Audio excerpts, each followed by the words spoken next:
security. In case there is a breakage of communication, how do you still do an up-to-date transaction of your business? So all these needs to be in place. And if you ask me, the cost of putting all these things into place, there is a cost involved to everything. So the cost of putting all these things into place definitely is much lesser than the cost that you pay if there is an incident or there is an attack on your organization.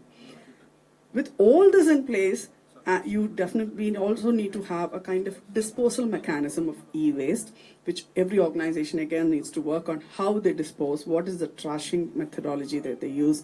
And this is with consideration to environment and also as far as your data security is concerned. I would definitely, once again, thank you, Meera, for the invitation, and thank you for the patient audience. Wishing all a very safe and secure cyberspace. Thank you very much. Thank you, Dhanya ma'am. I think now we all know a little more about the role of cybersecurity in managing the electronic gadgets and their recycling. The mantra should be learn, teach, and spread awareness. Thank you, ma'am. Now I would like to invite Sushil sir, who is the co-founder, chairman of Confederation of Indian Entrepreneurs, to the stage.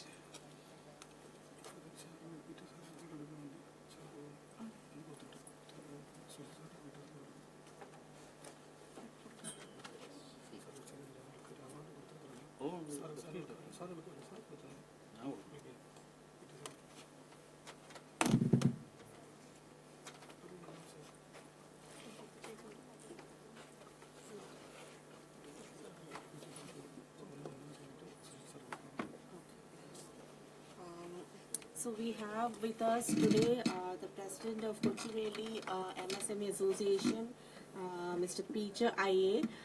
Due to some personal inconvenience, he would like to leave a bit early. So we just want to felicitate him in the stage. So I request Sri Peter sir to please come out to the stage.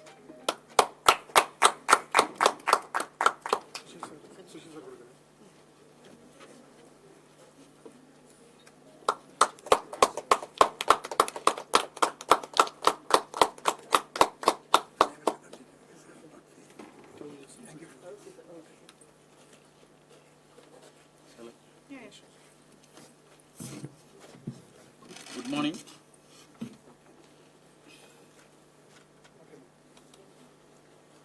Good morning. Thank you, WeGrow Foundation, for inviting me as a speaker. Dhanya പറഞ്ഞ പോലെ ഞാനും ആദ്യം ആലോചിച്ചു. Actually ഞങ്ങളൊരു ecosystem ഓൺട്രപ്രീനർ ecosystem builders ആണ്. നമ്മൾ actually we are supporting small entrepreneurs to elevate to the next level. അതാണ് ഞങ്ങളെ ക്രൈറ്റീരിയ. ബട്ട് ഇ വേസ്റ്റ് നമുക്ക് എല്ലാവർക്കും വളരെ ആവശ്യം, നമ്മളെന്താ പറയുക, ഇപ്പോഴത്തെ ഒരു നീഡ് ഓഫ് ദ അവർ എന്ന് പറയുന്നൊരു ഇ വേസ്റ്റ് മാനേജ്മെന്റ് ആണല്ലോ. അപ്പം രണ്ടു വാക്ക് അതിനെ പറ്റിയിട്ട് സംസാരിക്കാം. ഫസ്റ്റ് ഓഫ് ഓൾ, അത് ഒരു പോസിറ്റീവ് കോട്ടിൽ നമുക്ക് തുടങ്ങാം. Transform your thoughts and you can transform the world. Okay. And today's topic assigned to me is e-waste management. It's a vast subject. വലിയൊരു സബ്ജക്റ്റ് ആണ്. പക്ഷെ നമുക്ക് ചെറിയ കുറച്ച് ഫാക്ട്സിലേക്ക് ആദ്യം നമുക്ക് നോക്കാം, എന്തൊക്കെയാണ് അതിന്റെ ഫാക്ട്സ് എന്നുള്ളത്. ഒരു അറൌണ്ട് 2021 തന്നെ 57.4 million ton of e waste ഉണ്ട് ഇപ്പം ഇതിൽ വേൾഡ് വൈഡ് ആയിട്ട്. അത് ഓരോ വർഷവും 2 മില്യൺ മെട്രിക് ടണ്ണായിട്ട് വർദ്ധിച്ചുകൊണ്ടിരിക്കുകയാണ്. ഇപ്പോൾ ഏതാണ്ട് 347 million metric ton unrecycled e waste വേൾഡിലുണ്ട് എന്നാണ് പറയുന്നത്. അത് ഏകദേശം ഇന്ന് നമ്മളെ വേൾഡിലുള്ള മൊത്തം എയറോപ്ലെയിൻസ് കൂട്ടി വെച്ചാൽ ഉണ്ടാവുന്ന വെയിറ്റ് എത്ര ഉണ്ടോ അത്രയും ഏകദേശം. അപ്പൊ നിങ്ങൾക്ക് അതിന്റെ ഒരു വോളിയം നിങ്ങൾക്ക് മനസ്സിൽ വന്നല്ലോ എത്ര ഉണ്ട് എന്നുള്ളത്. ഇതാണ് അൺറീസൈക്കിൾ ചെയ്യാത്ത വേൾഡ് മുഴുവൻ ഉള്ള ഇ വേസ്റ്റ്.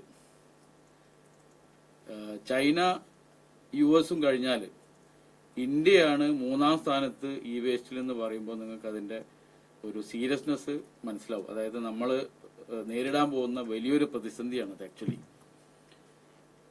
ആക്ച്വലി ഒരു മൊത്തം ഇ വേസ്റ്റിന്റെ 17.4% റീസൈക്കിൾ ചെയ്യുന്നുള്ളൂ ടോട്ടലിന്റെ. ബാക്കിയെല്ലാം ഇപ്പോഴും റിമെയിൻ കെപ്റ്റ്, അതേപോലെ തന്നെ നമ്മൾ കിടക്കുകയാണ് ഇപ്പോഴും.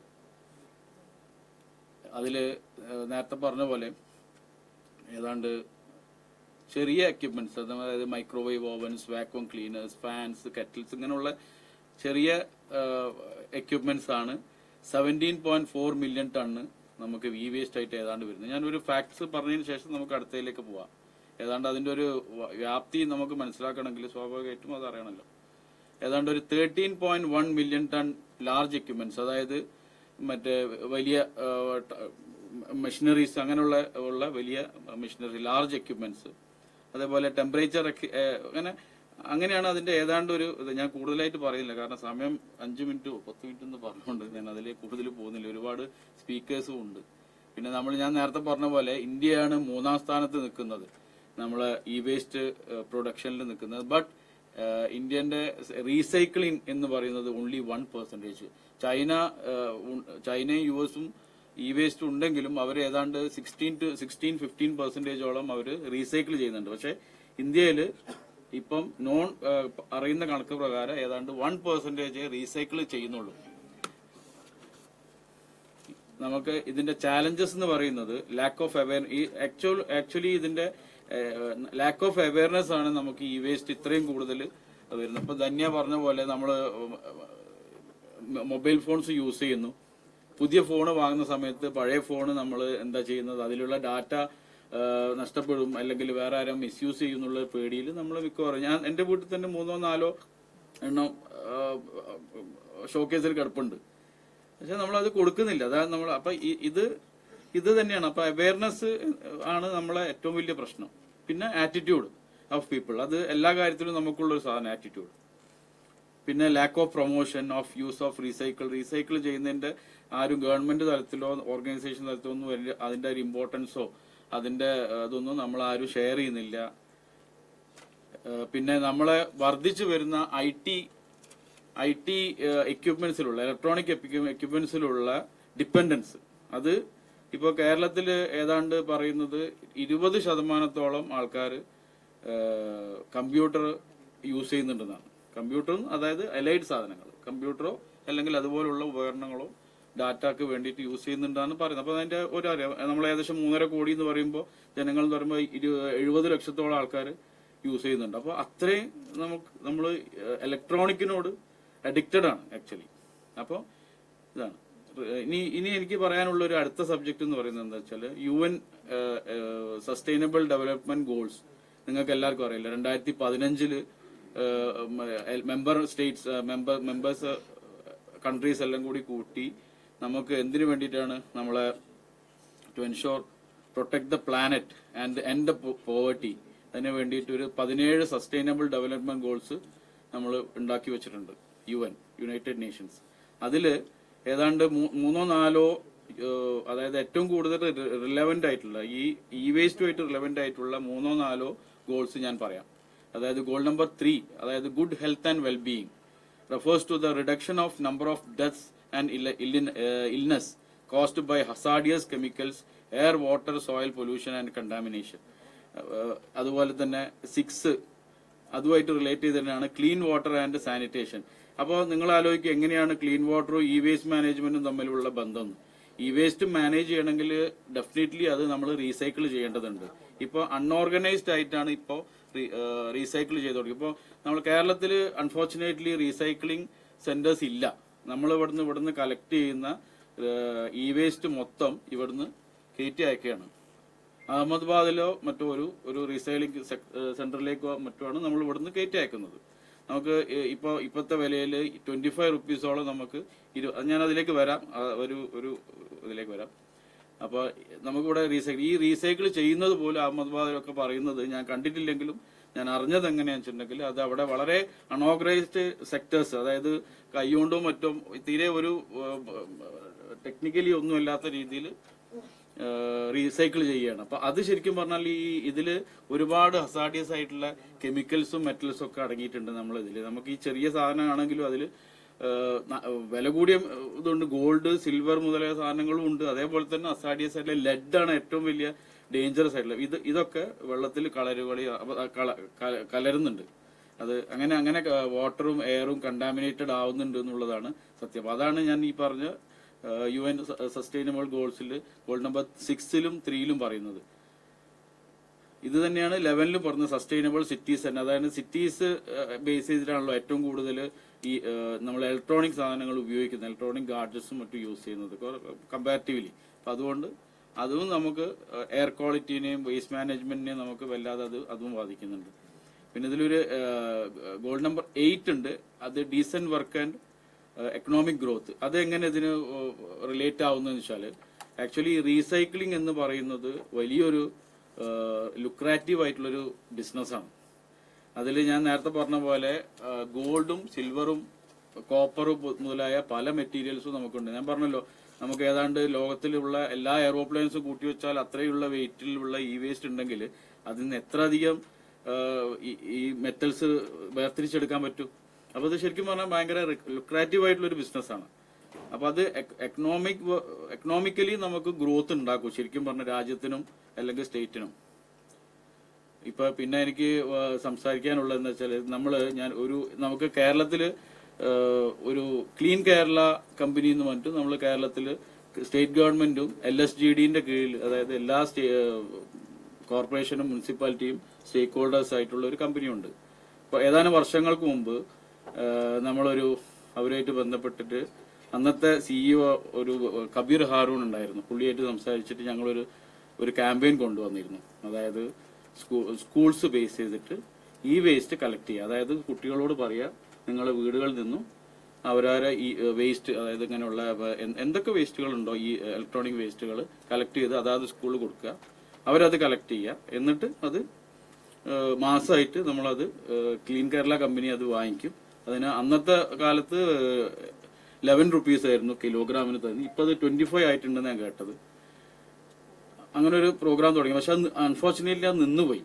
ശരിക്കും പറഞ്ഞാല് നിങ്ങൾക്ക്, അതായത് വീഗ്രോ ഫോറസ്റ്റിനൊക്കെ അത് ഈ സംഗതി ഏറ്റെടുത്ത് നടത്താൻ പറ്റുന്നതാണ്. ശരിക്കും പറഞ്ഞാൽ ഇത് മാത്രമല്ല, നമുക്ക് ഓർഗനൈസേഷൻ ലെവലില്, ഇൻസ്റ്റിറ്റ്യൂഷൻ ലെവലിൽ ഇപ്പോൾ ഓരോ വലിയ ഇൻസ്റ്റിറ്റ്യൂഷൻസ് ഉണ്ടാവുമല്ലോ, അവരൊക്കെ ആയിട്ട് ഇപ്പം വ്യാപാരി വ്യവസായി അങ്ങനെയുള്ള ഗ്രൂപ്പുകൾ ഉണ്ടല്ലോ, അവരുമായിട്ട് സംഘടിപ്പിച്ചിട്ട് നമുക്ക് ഇതുപോലെയുള്ള ഇനിഷ്യേറ്റീവ് ചെയ്യാൻ പറ്റുന്നതാണ്. അങ്ങനെ അത് കളക്ഷനാണ് പറയുന്നത്. പക്ഷെ നമുക്ക് ഈ റീസൈക്ലിംഗ് എന്ന് പറയുന്നത് അൺഫോർച്യുനേറ്റ്ലി ഞാൻ നേരത്തെ പറഞ്ഞ പോലെ കേരളത്തിൽ ഇതുവരെ വന്നിട്ടില്ല. മലപ്പുറത്ത് ഒരു പുതിയ പ്രോജക്റ്റിന് വേണ്ടിയിട്ട് 3 ഏക്കർ സ്ഥലം ഗവൺമെന്റ് കണ്ടെത്തിയിട്ടുണ്ട്. അതില് പ്രോജക്ട് റിപ്പോർട്ടൊക്കെ തയ്യാറായി വെച്ചിട്ടുണ്ട്. പക്ഷെ ആരും ഇനിഷ്യേറ്റീവ് എടുക്കാത്തതുകൊണ്ട്, അതായത് ഒരു PPP മോഡലിലാണ് നോക്കുന്നത്.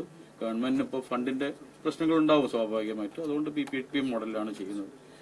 അത് ചെയ്യാനുള്ള പദ്ധതിയൊക്കെ ഉണ്ട്. പക്ഷെ എത്രത്തോളം അത് മുന്നോട്ട് പോകുമെന്ന് എനിക്കറിയില്ല. എന്നിരുന്നാലും റീസൈക്ലിംഗ് എന്ന് പറയുന്നതാണ് നമുക്ക് ഇതിന് ഒരു സൊല്യൂഷൻ ഉള്ളത്. പിന്നെ ഞാൻ വേഗം കൺക്ലൂഡ് ചെയ്യാം. നമുക്ക് ആകെ ഇതിൽ വേസ്റ്റിൽ അതായത് നമ്മളെല്ലാവരും കളക്റ്റീവായിട്ട് ചെയ്യേണ്ട ഒരു സംഗതിയേ ഉള്ളൂ: reduce, reuse and recycle. Recycle ചെയ്യുന്നത് നമുക്ക് പറ്റില്ല, അതായത് പബ്ലിക്കിന് പറ്റില്ല. നമുക്ക് ചെയ്യാൻ പറ്റുന്ന reduce and use of electronic gadgets, അല്ലെങ്കിൽ അങ്ങനെയുള്ള അതിൽ റീയൂസ് ചെയ്യാൻ, റീഫർബിഷ് ചെയ്ത് ഉപയോഗിക്കാം. ഇപ്പോ യൂറോപ്യൻ യൂണിയൻ ഒക്കെ ഇപ്പോ നിങ്ങൾ കേട്ട് കാണും, അവിടെ റീഫർബിഷിംഗ് ഒരുപാട് നടക്കുന്നുണ്ട്. ഏറ്റവും കൂടുതൽ അവിടെയാണ് നടക്കുന്നത്. അവര് റീഫർബിഷ് ചെയ്തിട്ട് അത് അവർ ഉപയോഗിക്കുന്നില്ല എന്നുള്ള വേറെ സത്യം. അവർ നേരെ തേർഡ് വേൾഡ് കൺട്രീസിലേക്ക് അയക്കുകയാണ് ചെയ്യുന്നത്. അതായത് സൗത്ത് ആഫ്രിക്ക പോലുള്ള രാജ്യങ്ങളിലൊക്കെ, നൈജീരിയ ഇങ്ങനെയുള്ള സ്ഥലങ്ങളിലേക്ക്. എന്നിരുന്നാലും അവരത് റീഫർബിഷ് ചെയ്യുന്നുണ്ട്. അതും നല്ല കാര്യം തന്നെ. അതായത് ലാപ്ടോപ്സും അങ്ങനെയുള്ള കാര്യങ്ങളൊക്കെ നമുക്ക് ചെയ്യാം. നമ്മൾക്ക് അതും നടക്കുന്നില്ല. ശരിക്കും പറഞ്ഞാൽ നമ്മൾ ഓരോരുത്തരും നമ്മളെ ഉപയോഗിക്കുന്ന ഇലക്ട്രോണിക് ഗാഡ്ജറ്റ്സോ അല്ലെങ്കിൽ ഉപകരണങ്ങളോ ഇലക്ട്രിക് ഗാഡ്ജറ്റ്സോ നമ്മളത് പണ്ട് നമ്മളെല്ലാം റിപ്പയർ ചെയ്ത് ഉപയോഗിക്കുമായിരുന്നു. ഇപ്പോൾ ഫ്രിഡ്ജ് കേടായി, അത് ഇന്ന് എല്ലാവരും യൂസ് ആൻഡ് ത്രൂ ആണ്. ഫ്രിഡ്ജ് കേടായി എന്നാൽ പുതിയൊന്ന് വാങ്ങിക്കളയാന്നിട്ട് ഇതെടുത്ത് കളഞ്ഞ് നമ്മൾ അറിയുന്നില്ല. നമ്മൾ നേരെ അത് ആർക്കാ കൊടുക്കുന്നത്? 100-500 രൂപക്ക് ഈ പറയുന്ന ഹോം അപ്ലയൻസുകാർക്ക് കൊടുക്കുകയാണ്. അവരെന്താ ചെയ്യുന്നത് നമ്മൾ ആലോചിക്കുന്നില്ല. പക്ഷെ സത്യത്തിൽ അതൊരു വേസ്റ്റ് ആയിട്ട് ഡംപ് ചെയ്യാണ് ഡംപ്യാർഡിൽ. അപ്പൊ നമ്മൾ കഴിയുന്നതും നമ്മളെ ഗാഡ്ജറ്റ്സ് റിപ്പയർ ചെയ്ത് ഉപയോഗിക്കാൻ വേണ്ടിയിട്ട് അതിൽ നമ്മൾ ഹെസിറ്റേറ്റ് ചെയ്യേണ്ട ഒരു ആവശ്യമില്ല. നമ്മളെ സാധനങ്ങൾ ഉപയോഗിക്കുന്നതിൽ എന്താ തെറ്റുള്ളത്? അത് റിപ്പയർ ചെയ്ത് ഉപയോഗിക്കുകയാണെങ്കിൽ അത് ലോകത്തിന് തന്നെ നല്ലൊരു കാര്യമായിരിക്കും. ഇതാണ് നമുക്ക് ചെയ്യാൻ പറ്റുന്ന. ബാക്കിയുള്ളൊക്കെ റെസ്റ്റ് ഓഫ് ദ തിങ് അത് ഗവൺമെന്റിന്റെ ഭാഗത്തേക്ക് നമുക്ക് പറയാം. അതായത് റീസൈക്ലിംഗ് കാര്യങ്ങളൊക്കെ അതൊക്കെ വരുമായിരിക്കും. എന്തായാലും ഇതാണ് ഒരു മൊത്തത്തിലുള്ള ഇ വേസ്റ്റിനെ പറ്റിയിട്ടുള്ളൊരു എന്റെ അറിവ് വെച്ചിട്ട് ചെറുതായിട്ട് ഞാൻ ഉണ്ടാക്കിയ ഒരു അത്. ഇനി എന്തെങ്കിലും ഡൗട്ട്സ് ഉണ്ടെങ്കിൽ ചോദിക്കാം. നിങ്ങൾക്ക് ആർക്കെങ്കിലും എന്തെങ്കിലും ഉണ്ടെങ്കിൽ എനിക്ക് അറിവുള്ള രീതിയിൽ ഞാൻ പറഞ്ഞുതരാം. ഒന്നുമില്ല എന്ന് വിചാരിക്കുന്നു. എന്തായാലും anyway, all for good. Thank you once again, We Grow Forest, for inviting me. Thank you very much.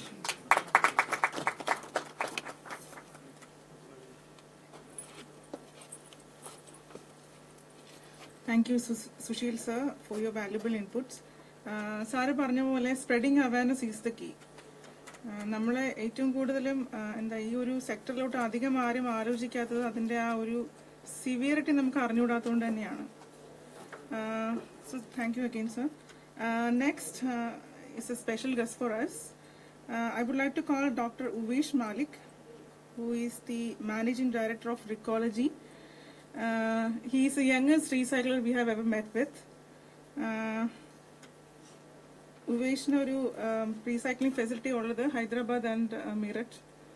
Please welcoming you on board. Thank you.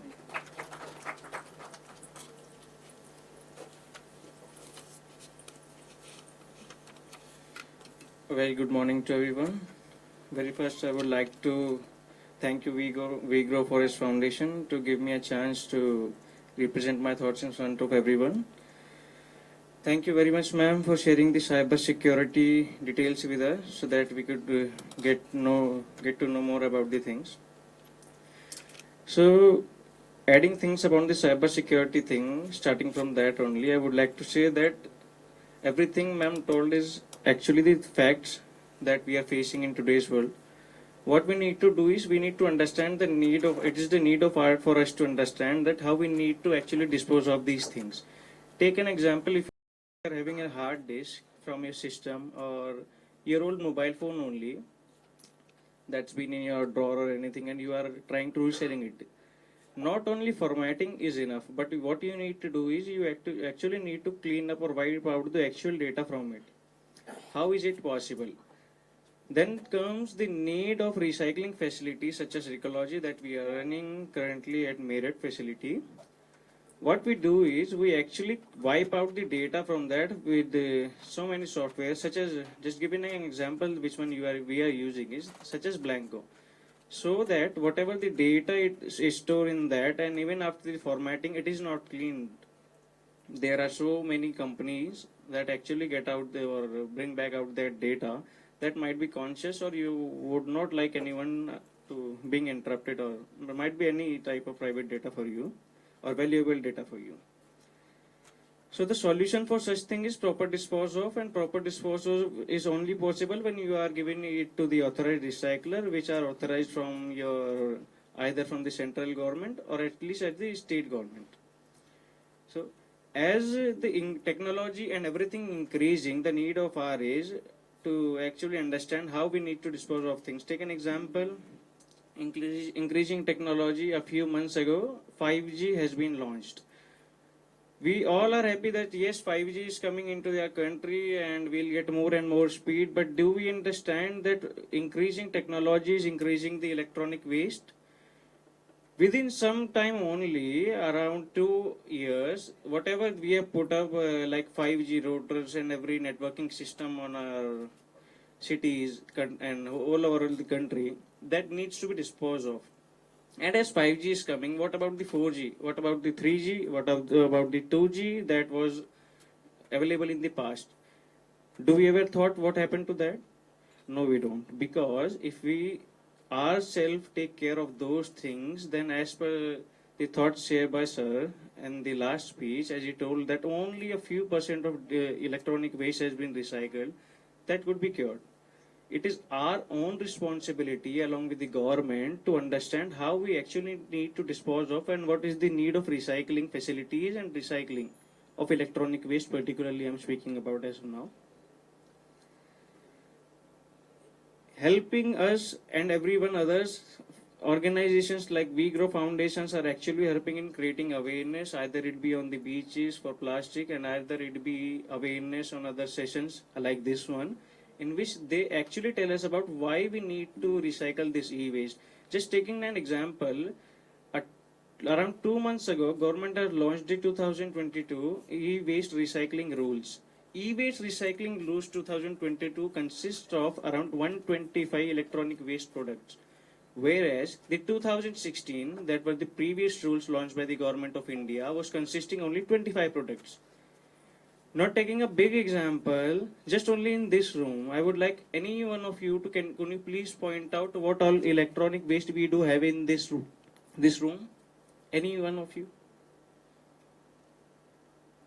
Okay, let me tell. Starting from the lights in which we are sitting below the lights, these lights, either it be CFLs, either it be tube lights, either it be any kind of light, these comes under electronic waste. The ACs we are sitting in comes under electronic waste. The ambient light which we are enjoying, the yellowish one, is also coming under electronic waste. The mobile phones we are using, the headphones we are using, the cameras we are using, the connectors we are using, the mic we are using, the cord we are using, the projector we are using, each and everything that is consisting of some elements that consist of an electronic equipment usually goes with the end of life to an electronic waste. Electronic waste need of actual recycling. Reason is it actually contains so many elements. Taking an example of mercury, CFL and what we say tube lights actually contain mercury. If you want to properly dispose them of, what will happen is you will simply breach with them. This city or state, Trivandrum, I am first time traveling to this. Very good, actually. I cannot tell that how good I feel to be here. The neatliness, cleanliness, the freshness in the air I could feed out here. It's my first time, as I'm telling again and again. I cannot see this thing in Delhi, not in Uttar Pradesh or any part of North India. Just to make things this good, you yourself think that if your children or any one of lesser age or even one is having a good age also, elder ones are also, if they get breached to things like mercury directly, what will happen? It's very easy to say that several disease would be caused, but what disease? It could be skin cancer with things like mercury if they aren't properly disposed of. That's why we need facilities like other ecology or any one which you would prefer, but main thing is please properly dispose of the e-waste. I would like to thank our government to start several things like EPR, extended producer responsibilities, in which we do understand, in which clients are bound to take back or buy back or get back that product whichever they have sold in the market in the previous year or in the current year. Government has told them to get back the X percentage of whatever they are selling in the market. That's a very good move by Government of India, and we are actually very proud to say that yes, we are helping clients to achieve their EPR targets by collecting their electronic waste pan India. That to all products from all states and everything. One more thing I would like to tell that being a business owner, just splitting the facts like that we could collect pan India, actually I would like to tell that how the things work. If we are going for pan India, it doesn't mean if that someone is calling you, you're having a facility in Meerut, Uttar Pradesh, and someone is calling you from Bengaluru that I have a charger, I want to dispose it of. It won't be practically possible for any business owner to travel 2000 kilometers or arrange a vehicle 2000 kilometers just to pick up that one charger, because it won't get the salvage cost. Again, I'm telling, as being a business owner, I'm trying to tell you the things, how the things work. So how could things are possible? How is someone telling that we can collect the things pan India? If you are not able to go to that place on a single call or two calls, then how would you saying that you are collecting pan India? The solution is collection centers. In every state, everywhere, either it be directly by your company or by third party companies like FedEx. You must have known FedEx company. It is having a very good channel all over India, all over the world only. They are having actually warehouses. So what you do is you open your collection center in those areas, in those cities, and whenever you get a good quantity in which you could clear out the salvage cost of that material, you collect that and bring it back. That's how the Pan India collection center or collection works. Moving ahead, I would like to say that we also need to help out the government only, not only government by creating such good rules could work out. We need to be socially responsible for everything and every move we are going through or we are putting into this society. Thank you very much, everyone, for listening to me, and I hope everyone would be a socially responsible citizen. Thank you very much. Thank you, Vesh. I just have a small query. Please, ma'am. Okay, first of all, I would like to congratulate for being one of the youngest entrepreneurs of the country. Thank you. And my query is that there is a huge hue and cry about the electronic vehicles that it's going to have a boom in the market. But at the same time, when we consider about the hazardous concern with respect to the electronic vehicles, we have the lithium battery. So, being a recycler, is there anything that you can do about the lithium batteries? Like, how do you recycle? How can you overcome that particular hazardous? Thank you, Mira ma'am, for asking such a good question. I actually just forgot that we need to understand the fact about EVs. Everyone is talking about EVs, that we should switch to EVs, electronic waste recycling, and very honestly telling that last night I was traveling into the city only, and it was my first time that I saw a EV charging station in Trivandrum because it is not available in Uttar Pradesh, very clearly telling. How you must understand that if we are switching to something, it isn't possible that we could create 100% sustainable environment fully. If we are switching to EVs, that means more digging up of the resources and everything. So coming out to the fact that what would happen to the EVs, batteries and everything that we are switching to, what happened to them is several recycling facilities are being set up, including us. We are setting up a plant, that too made in India plant, not importing any plant from outside India, just following the things make in India from our Honorable Prime Minister. Following up that scheme, what we have done is we have tied up with a private company.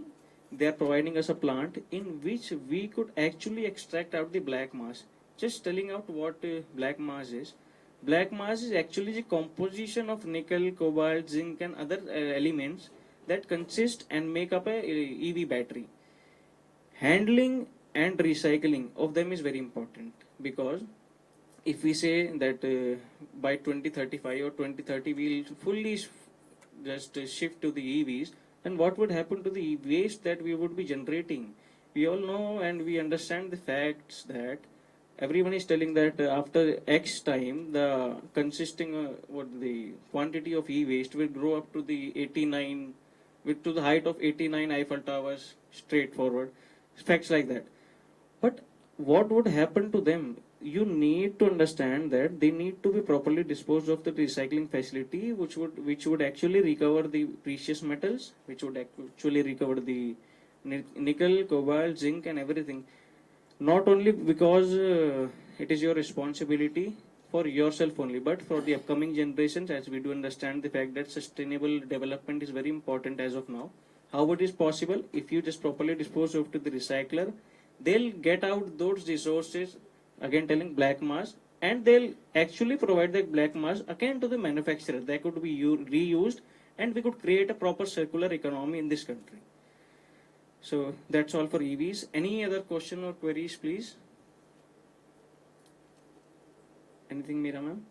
Yeah, there is something about the producer's responsibility that is being practiced, that is being very practiced in recent times. So, can you just give a brief insight about that? If you are, whether you are practicing it in your place, and the producer's responsibility, whether you are taking these recyclable things, recycled goods back to the producer for, so that they can make it use it as a raw material again. You actually want me to elaborate the EPR, Yes, extended producer whether responsibility? you are doing it, whether Yeah.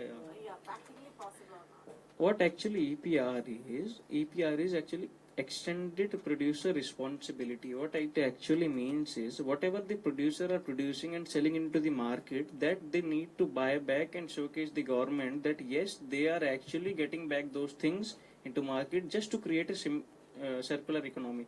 Take an example, if a company is selling mobile phones into the market after end of life, they need to actually get back into the recycler or the authorized things from the government of India, which could either recycle, reuse or refurbish it.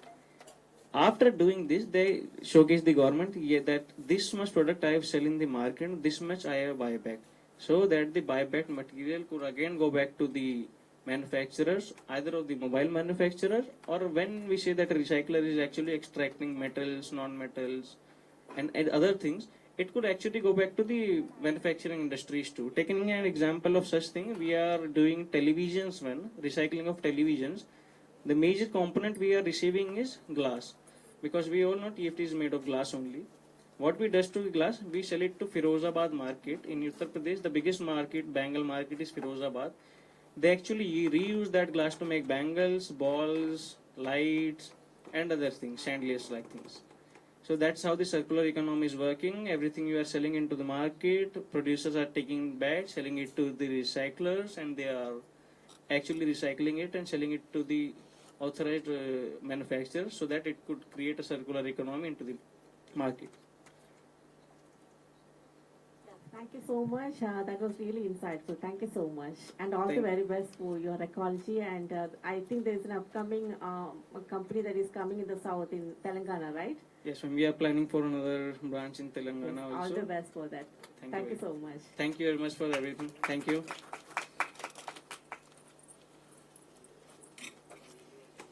Thank you, Dr. Uvesh, for sharing your knowledge from an expert's point of view. And also a special thanks from flying from Delhi on a short notice to attend this. We wish you all the very best with Recology's expansion plans, and hopefully we can see you here, your plant here in Kerala by next year. So next I would like to call upon stage Somadev sir, who is the Managing Director of Purva Siddhi Foundation, and he is also a mentor to us. Okay, sir.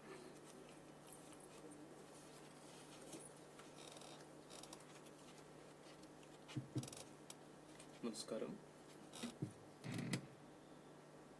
In the first place, let me appreciate the Grove Forest Foundation team, just out of a simple reason that they have a tremendous value which is called inclusiveness. Look at my apparel. It proclaims in which fraternity I belongs to. And such a audience, such a place, it is a dream for our fraternity members. So inclusiveness is all about cooperation. Cooperation is all about a stand which never involve in conflicts. So WeGrow Foundation has such a fantastic value. That's why I'm here. It's our duty to make social entrepreneurs come up in India. So from that perspective, I've shared a lot of information, a lot of knowledge with WeGrow Foundation team. But this opportunity is an example for many, many people who are just walking away from this kind of fraternity. So I really thank the WeGrow Foundation team once again for giving me such a great opportunity. And let me correct the spelling of Parva Siddhi is the correct spelling. Okay, P-A. Parva means significant, Siddhi means knowledge. So we decided to ensure girl-child education in India. We are going to give girl-child education without a compromise in India. And we don't have any kind of divisions between the upper class girl child and lower class girl child. Even the daughter of Ambani will receive our scholarship. Such an equality will be practiced in the field of girl child education. In the future, we will give education to all young people in India. But for the time being, our objective is to give girl child education in its completion in India. So, a lot of experts came here. They emphasized very beautiful technical aspects of e-waste management. Our fraternity is also concerned about it. We will come into that point. Before that, my whole point will be relating to human predicament. Look at the word environmental sustainability. Is it a solution or a problem? It is absolutely a problem, not a solution. It looks like a solution. We are preaching about it, we are conducting seminars, but how it became a problem and it is absolutely looking like a solution. The most harmonious place in this world is the forest. It was our desire to destroy it, to build such a creation around us. So those kind of disharmony created such a problem called e-waste management. Even without having a telephone, a computer, we used to share everything emotionally out of lot of things called, even if it is a dogmatic thing, sometimes we call it as a dogma when it comes to telepathy and all. Okay, but lot of communications, everything was happened, but the harmonious place which is called forest was devastated out of human desire, which is called self-consciousness. Human desire and self-consciousness is very related one. So to create our own world, we have invented lot of problems, and that problems asked certain questions, and the same problems became the answer. So how to handle this? Lot of NGOs are working on behalf of e-waste management. E-waste management is a very prominent problem in India, but what happened to our people? Let me confess once again, I am a college dropout. I am trying my level best to communicate everything in English. Okay, so in our fraternity, being a dropout is an invaluable thing. But when it comes to such a dais, I'm facing certain friction. So how to solve this issue?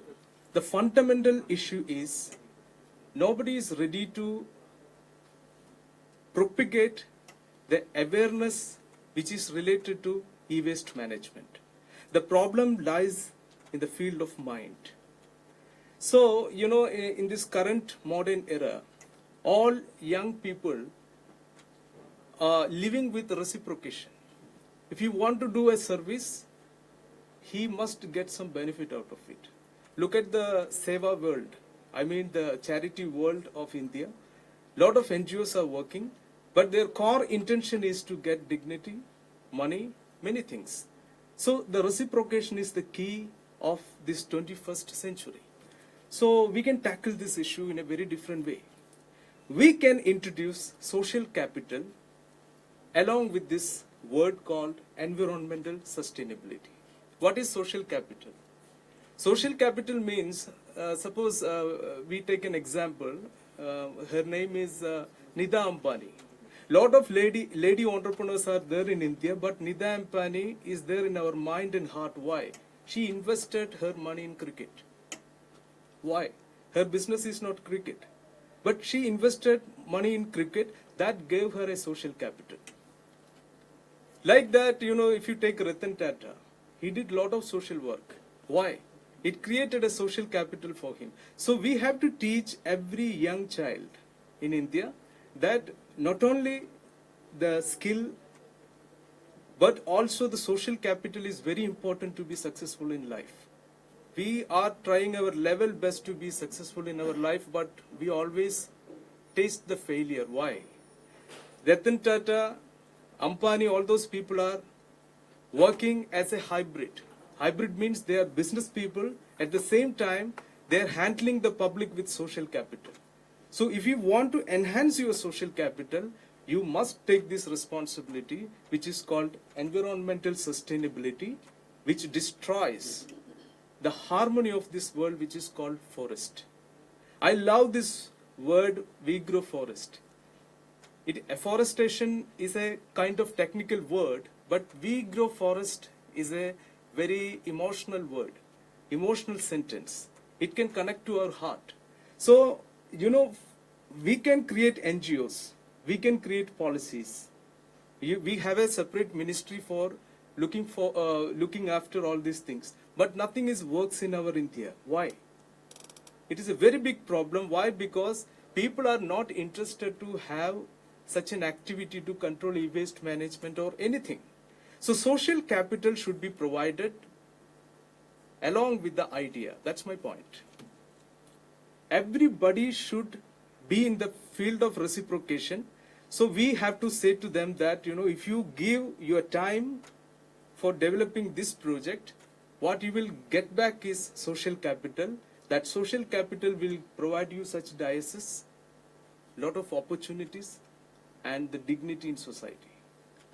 So all these celebrities, all these people are hiding this fact. Why people are doing charity? Why people are doing lot of seva activities? There was a time in India when all people used to do the seva work without a reason. That was the heritage of India.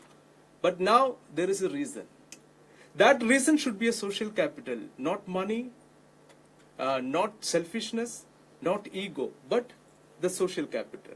So in the ancient India, we have learned how to do seva work without a reason. In this modern India, we have to give a reciprocation procedure in which we have to offer them social capital. I am building my social capital here. In my when it comes to my fraternity members, if I use this photograph, if I share it in my WhatsApp group, definitely they will start respecting me, because such a crowd is a dream for my fraternity members. So by being here, a reciprocation procedure is happening. And you may ask one more question. This reciprocation procedure is a mistake or a sin? Never. Because all human transactions are based on reciprocation, which is correlated and connected with emotions. So what I'm trying to say is, whatever initiative you put forward, you have to have a social capital to share with. Then only people will work. That's what my point is. This human predicament should be analyzed with a subtle observation. And a lot of my friends got failed. They were extremely talented. They have did lot of NGO works, but nobody gives money. I have an NGO. When I visited many people, they were just looking at me and judging my apparel and thinking that, this man is going to exploit me. The moment I started involving in such programs, my social capital enhanced my aura around me. Then the people started giving me fund. Now we are giving scholarships to many girl child. If I think that, if I trying to convince people that, without a reason I'm doing this seva work, no one will believe. That's how the human predicament is transformed in this 21st century. So all these phrases are very good. If you want to practice this seva work in the field of society and human predicament, you have to have something to exchange with. So come join We Grow Forest, and a big question mark will pop up in that particular person's brain. That question mark will be, what is my gain? We have to offer something that must be the social capital. So we are conducting such seminars, we are doing a lot of work, but the result is very important. For getting such a result, as we have imagined, we should implement this social capital idea to make our India one of the best. So before winding up, I will just share a few facts about e-waste management. I am not an expert, but already the speakers who stood here before introduced a lot of things about e-waste management. But as a statesman, as a person who belongs to certain fraternity, we are also concerned about it. And a lot of people are there in the front of our fraternity, but don't think that all are the same. We are also having sleepless nights, not by thinking about our family, but our nation. So a lot of people sacrificed their family, and even me is not married. Why? Because a lot of time is required to build such a visionary movement. So before concluding, the three important facts you must understand about e-waste management is, the first one is extended produces responsibility. So it's very simple. In layman's language, in a politician's language, if you produce something, you have to take the responsibility, that's all. If I produce this mic, I have to take the responsibility for whatever consequences would be produced by this mic, that's all. And the design for environment. Vigro forests kind of foundations can develop such an area and reduce, reuse and recycle. Sir, you already explained about it. The important thing is e-waste legislation. In Switzerland, every person should reinvest e-waste, at least the amount will be 4 kg e-waste back to the recycling procedure. It's a compulsory rule. In Switzerland, they have introduced this protocol, but surprisingly, 11 kg of e-waste was given back in the recycling procedure. In India, it is very tough because in India, public administration is the key to handle the people. So my point is, we have to give awareness to the upcoming generation about the e-waste legislations introduced by our Indian government. It is started from 2016, I believe. So such kind of awareness programs and seminars has to be conducted. And one more thing, we have to create a social capital paradigm in exchange with the goal called environmental sustainability. Without this social capital paradigm, this concept is incomplete. So my whole point is, let's join together and include everybody. Next time onwards, include our fraternity also. We are also capable enough to handle and engineer this particular society. So we will shake hands, and we, out of a unity, we will just execute this problem. And Prime Minister Narendra Modi is also mentioned about the concerns about this particular problem. And we have to understand, our mobile phone can provide poisons to the environment. Mercury, lead, cadmium. This will cause neurobiological issues in human being. And we can produce gold, silver, copper out of this recycling procedure. So naturally our spotlighting would be gold, silver, copper, but this time 2 types of spotlighting is required. And when you use your mobile, think about your next generation, your kids, and let's do something for transforming this world. Last and finally, one more thing, otherwise I will forget about it. I told about social capital. Social capital is nothing but a perceptual change in the field of mind. I'm just giving that word for researching about it. Perceptual change. If you want to create a new experience, you have to change your perspective. So help people to change their perspective in terms of social capital would be our duty. So I'm spotlighting a very important point, perceptual change in the field of mind. So whenever you talk to your kid, change his perspective to create a social capital around him. So thank you very much for your kind cooperation and hope you enjoyed my talk. I love talking in Malayalam. It's my responsibility to share my viewpoints in English because a lot of people who does not know Malayalam is also there in this crowd.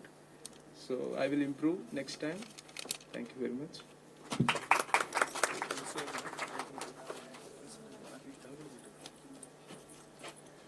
Thank you so much, sir. And a special thanks to Somadev sir for your kind words of appreciation. Yanka appreciation valare koravanu kittunnathu. Usually whenever we do something good, people will always question us what is the catch. And like you said, building social capital among all is the key. Now I would like to call upon stage Premalata ma'am from Kerala State Pollution Control Board. Pollution Control Board ഞങ്ങൾ ഇന്നലെ invite ചെയ്യാൻ ചെന്നപ്പോൾ it is A very ഇവിടെ ഉള്ളതിൽ വെച്ച് government ഡിപ്പാർട്ട്മെന്റ്സിൽ വെച്ച് ഏറ്റവും busiest ആയിട്ടുള്ള ഡിപ്പാർട്ട്മെന്റ് ആണ് മാം. ഒരുപാട് തിരക്കുകൾ മാറ്റി വെച്ചിട്ടാണ് ഇവിടെ വന്നിട്ടുള്ളത്. So thank you so much ma'am. Please come and share your thoughts.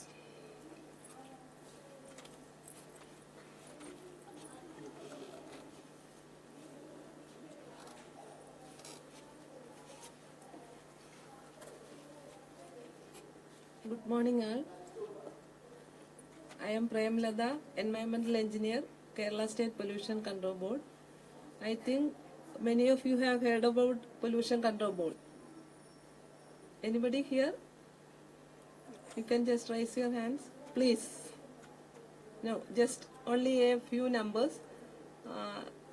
Anyway, what I am telling here, maybe sometimes you may not be interested, because being a representative of Kerala, a regulatory body, Kerala State Pollution Control Board, I have to say something about why the electronic waste rule came into or enacted in our state.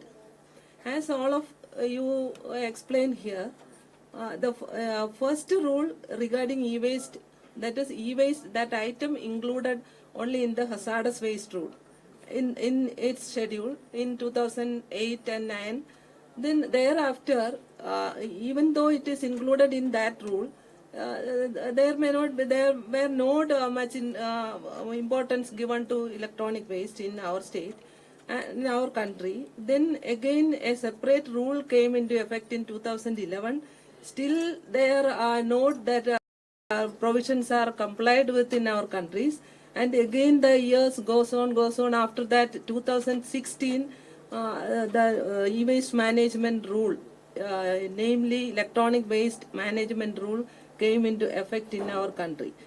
After 2016, I think this much of years passed, but in the rule, sometimes you may be think about that why I am telling only about these rules, because I am representing Pollution Control Board only.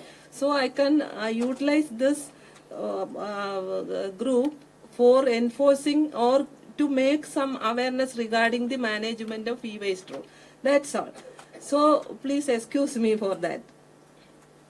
Even though the rule came into existence in 2016, as per that rule, the electronic waste, as all of us know, e-waste is not a waste.